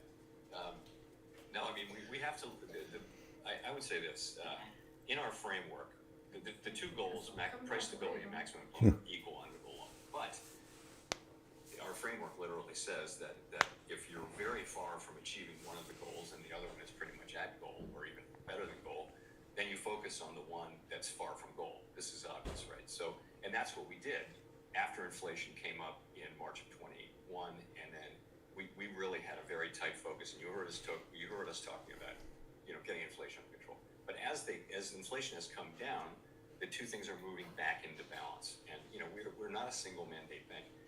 The key thing I'll end with, though, is price stability is it gives us the ability to achieve both goals. If we don't have price stability, then we're not going to have these long periods of tight labor markets, which benefit everyone. What we saw in the 10-year, 8-month expansion that ended with the pandemic was, for the last 2 or 3 years, the people at the lower end of the income spectrum were getting the largest wage. And you saw the gaps between black and white unemployment got at historic lows. So a tight labor market over a long period of time does enormous social good. That's what we all want to do, is we want to get back to that. For that, you need price stability. But so the two of them actually are quite complementary. I'm going to shift from just talking about the near term to the thinking about the longer term for the U.S. economy. We've had a pretty big shift in growth expectations for long-run growth. This comes out from the Fed's own projections as well as from economic forecaster projections. 15 years ago, long-term growth forecasts were 2.8%, 3%. Pre-pandemic, they've been below 2. That's kind of where they've been for long-term growth forecasts. That's where your own forecasts have been. Why do you think that is? Why long-term growth at 2%? We're sitting in Silicon Valley. AI is all the buzz here. We've had high growth over the last few years. Is 2 a reasonable number? Is it possible we could go back to the 2.83% that we had in the early 2000s? Well, let me start by saying that sort of every bit of the economy is difficult to forecast. There isn't one that's more difficult to forecast than productivity, for example, which is one of the key elements of longer-term growth. So very, very, very uncertain. I mean, basically, what longer-term growth is a function of growth in hours worked and of output per hour. And hours worked is really a function of demographics and more than anything else. And productivity, output per hour, is highly unpredictable. So I think people lowered their longer-run growth expectations to around, I guess, 1.8% is the median, something below 2%. That's given what had been our very low population growth, and expectations that productivity might be 1.5%, 1%, 1.5% kind of thing, productivity growth in output per hour. That's a pretty good place to be. We've had higher productivity than that recently, and the question is it going to be a sustained thing? Are we going to enter into a new period of higher productivity? That would be great. It is productivity growth that lifts, all boats, generally so people argue AI can be that effect.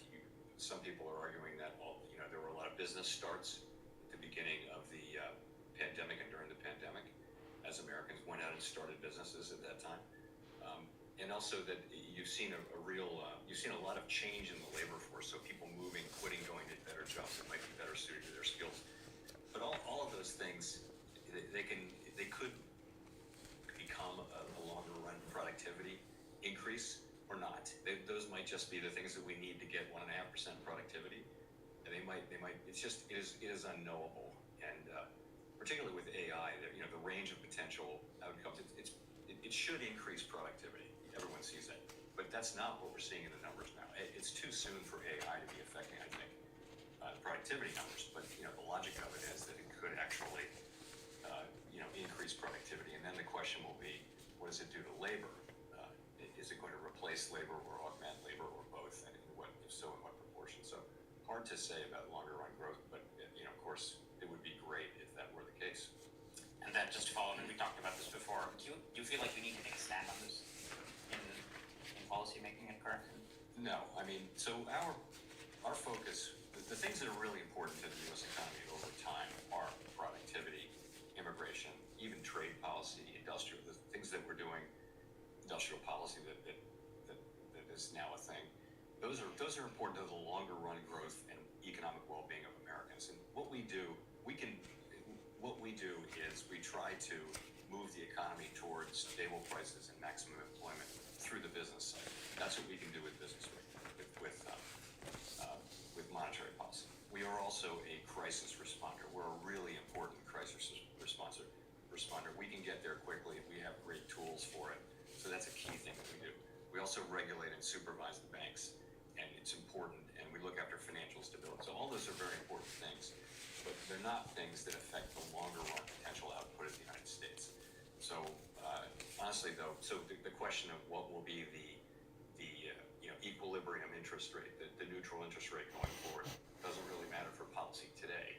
We were really asking about once the pandemic is well and truly behind us, and we're well into the AI investment boom and the effects of AI, what will that look like? And it doesn't really matter that much for getting inflation down to 2% while keeping the economy growing and the labor market strong. Can I shift tax and talk about some of the challenges of leading the Fed through the last 5 years? So, just in our discussion, and it's clear from looking at the world, you've had so many different shocks. Economies behaved in so much unusual ways over the last few years. You were appointed Fed chair in 2018. I remember pre-pandemic, the dominant concern of the Fed was low inflation, not high inflation. It was having inflation below target, below the 2% target. COVID happened. We've gone in a completely different direction. So can you just speak about the challenges of taking an organization that was focused on one thing to focusing on something completely different? Yes, it's certainly been a turbulent time, I will say, to Dean Levin's points. It's been really a lot of things that weren't expected. For 20 plus years around the world, economies suffered from lower interest rates, lower inflation, slow growth, low productivity, bad demographics, and a lot of monetary economists were working on how do you make your tools work at a time when you're going to be bounded by zero, and you won't be able to cut and support the economy. So this was a big thing. And then the inflation that came, it really arrived in the first quarter of 2021 was a surprise to most people. And again, the macroeconomists generally thought that it would go away over time. Not everyone. There were some concerns expressed, and ultimately it is coming down significantly. So that was, we had to pivot on that, and we did. When it became clear, really in the fall of 2021, it became clear through the labor market data, the inflation data, the growth data, that the economy was not moving back toward price stability. And we pivoted, and when we pivoted, we really moved. So because it was the right thing to do.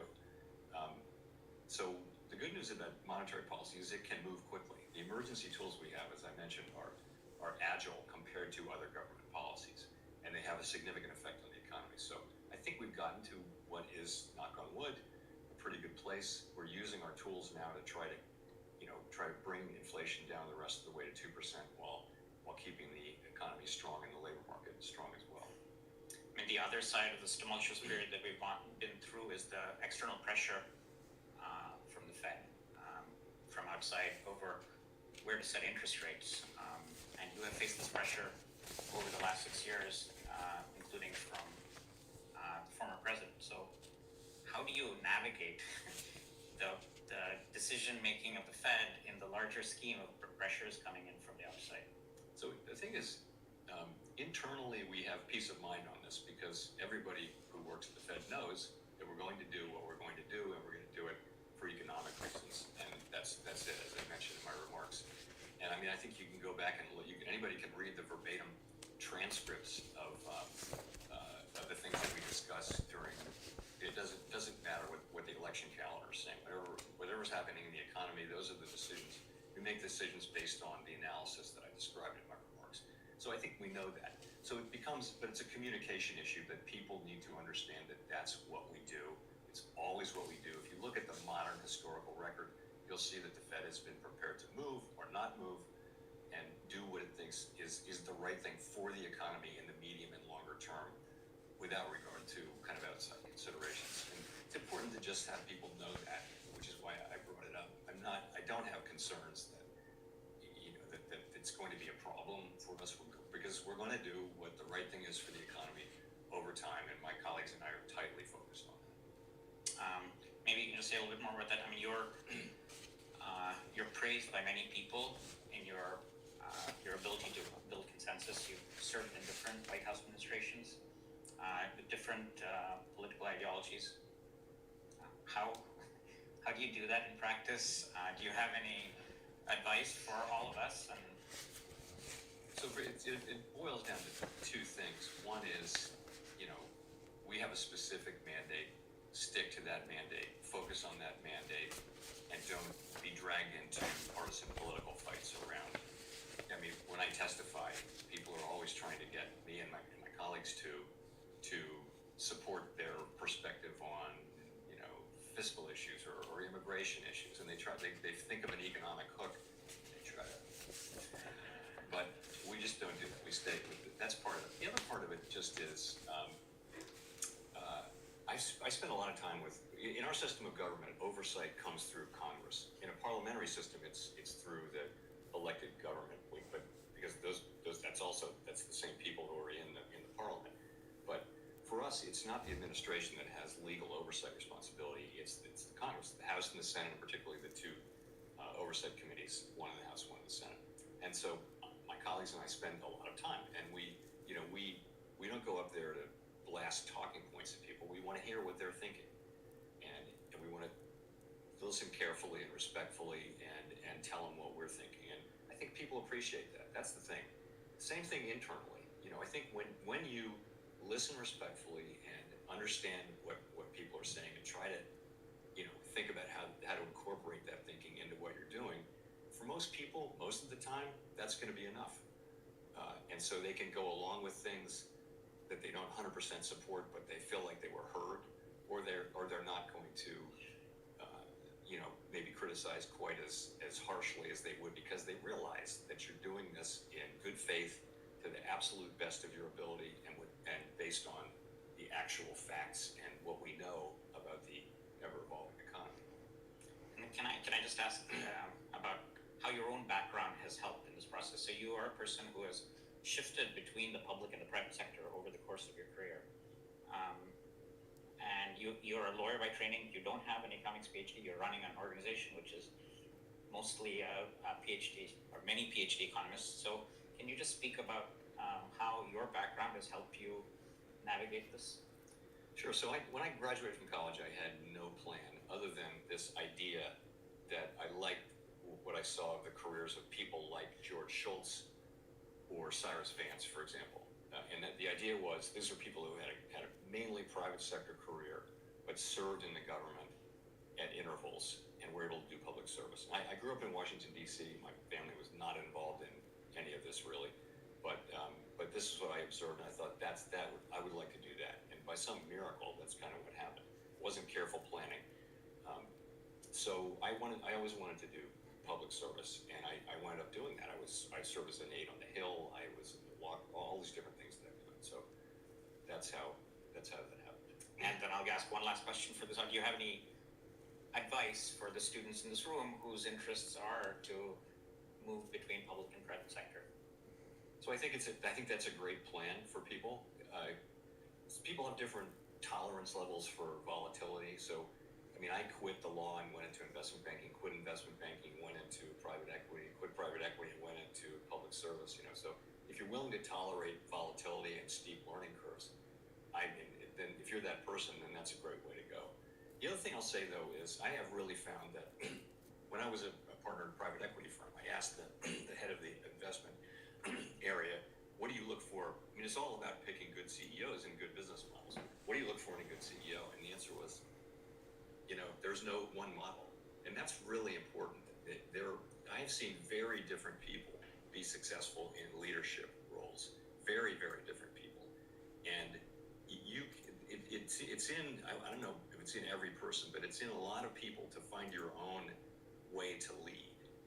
And you don't have to be one way or another. I can think of one person at the Fed she had a way of being a very soft talker, and by the end of the meeting, everyone was leaving there thinking, how do I do what she said? It's like, I want to do that. It's in everybody, and you should have the self-confidence. What I experienced when I first had to lead things was complete lack of self-confidence. Oh my God, I'm not ready to do this. And I think that's very common for people. I think people get more coaching now, but I would just say, be confident in your own abilities to lead and take things on and take risk, because that will, if I could say that to something to my younger self, I think that would be it. Jay, we're running on time here, and there's lots more stuff we could talk about, but I'm mindful of time. So let me just first of all thank you on behalf of Stanford for being here, engaging us in this conversation. It's been very stimulating. I know I learned a lot, and I hope we all learned a lot again. So. All right. So that was not very exciting stuff. I mean, really, he didn't really move the market that much. It was kind of like he was being positive about the things going on. It moved up, and then he talked about what could go wrong, and it went down. And then it ended back up again because overall things are looking more positive than negative, it sounds like. So,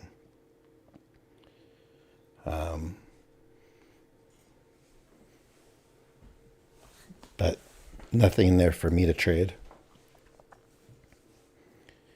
And yeah, I think I should just call it a day. I don't think there's anything going on for me here. So I'm going to wrap it up.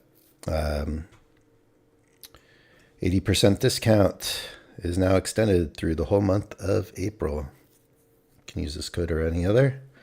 I appreciate it if you do, but just make sure you get the best discount by using a code, whatever code you choose.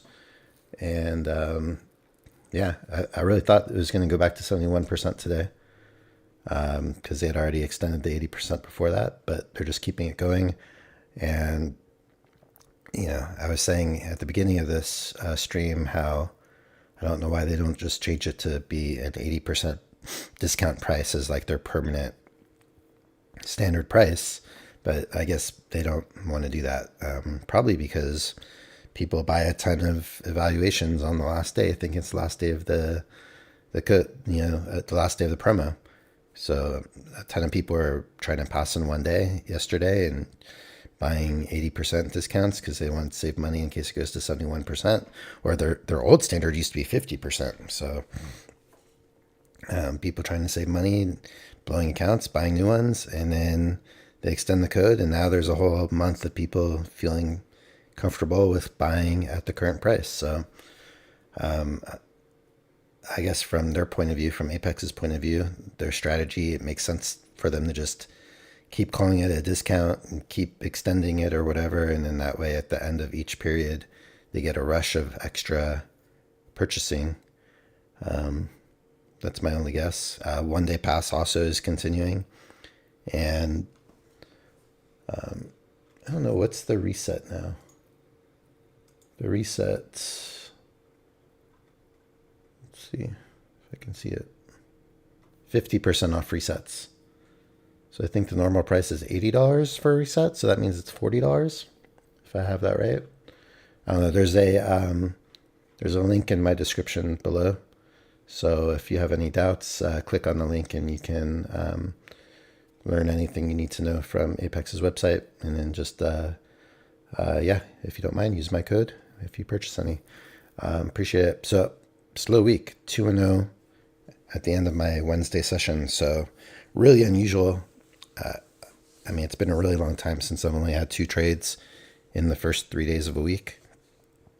But at least they were 2 winning trades, I guess. And I got 2 more days to see if I can make it happen for a payout. So really, I mean, I could just bring up the results from yesterday. And yep, I'm live streaming it every day starting at 10 Eastern. And I guess this still applies as well.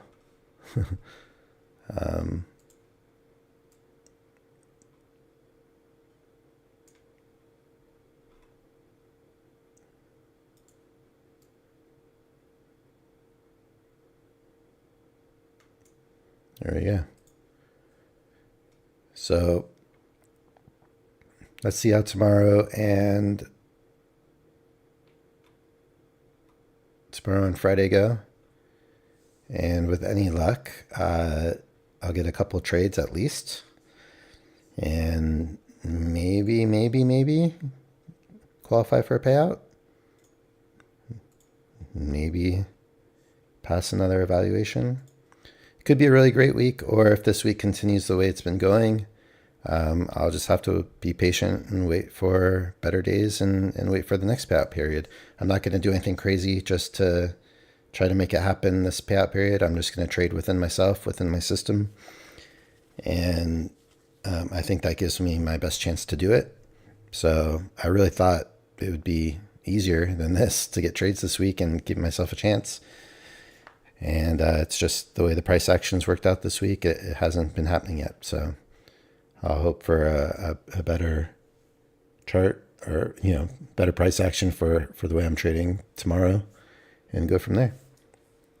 All right. Thanks for watching. Appreciate you hanging out. Appreciate those that chatted with me earlier. And man, just really not an exciting way to stream, but I'm going to have days like this apparently from time to time. It's probably I feel like it's like my 3rd or 4th or 5th day in over 3 months of not having any trades. So it doesn't happen often, but this is definitely the first time it's happened back-to-back days since I've been trading this way, trading on the NQ. So first time in the whole first 3 months of the year. And, it would be really wild for it to happen again. So I really expect some trades tomorrow.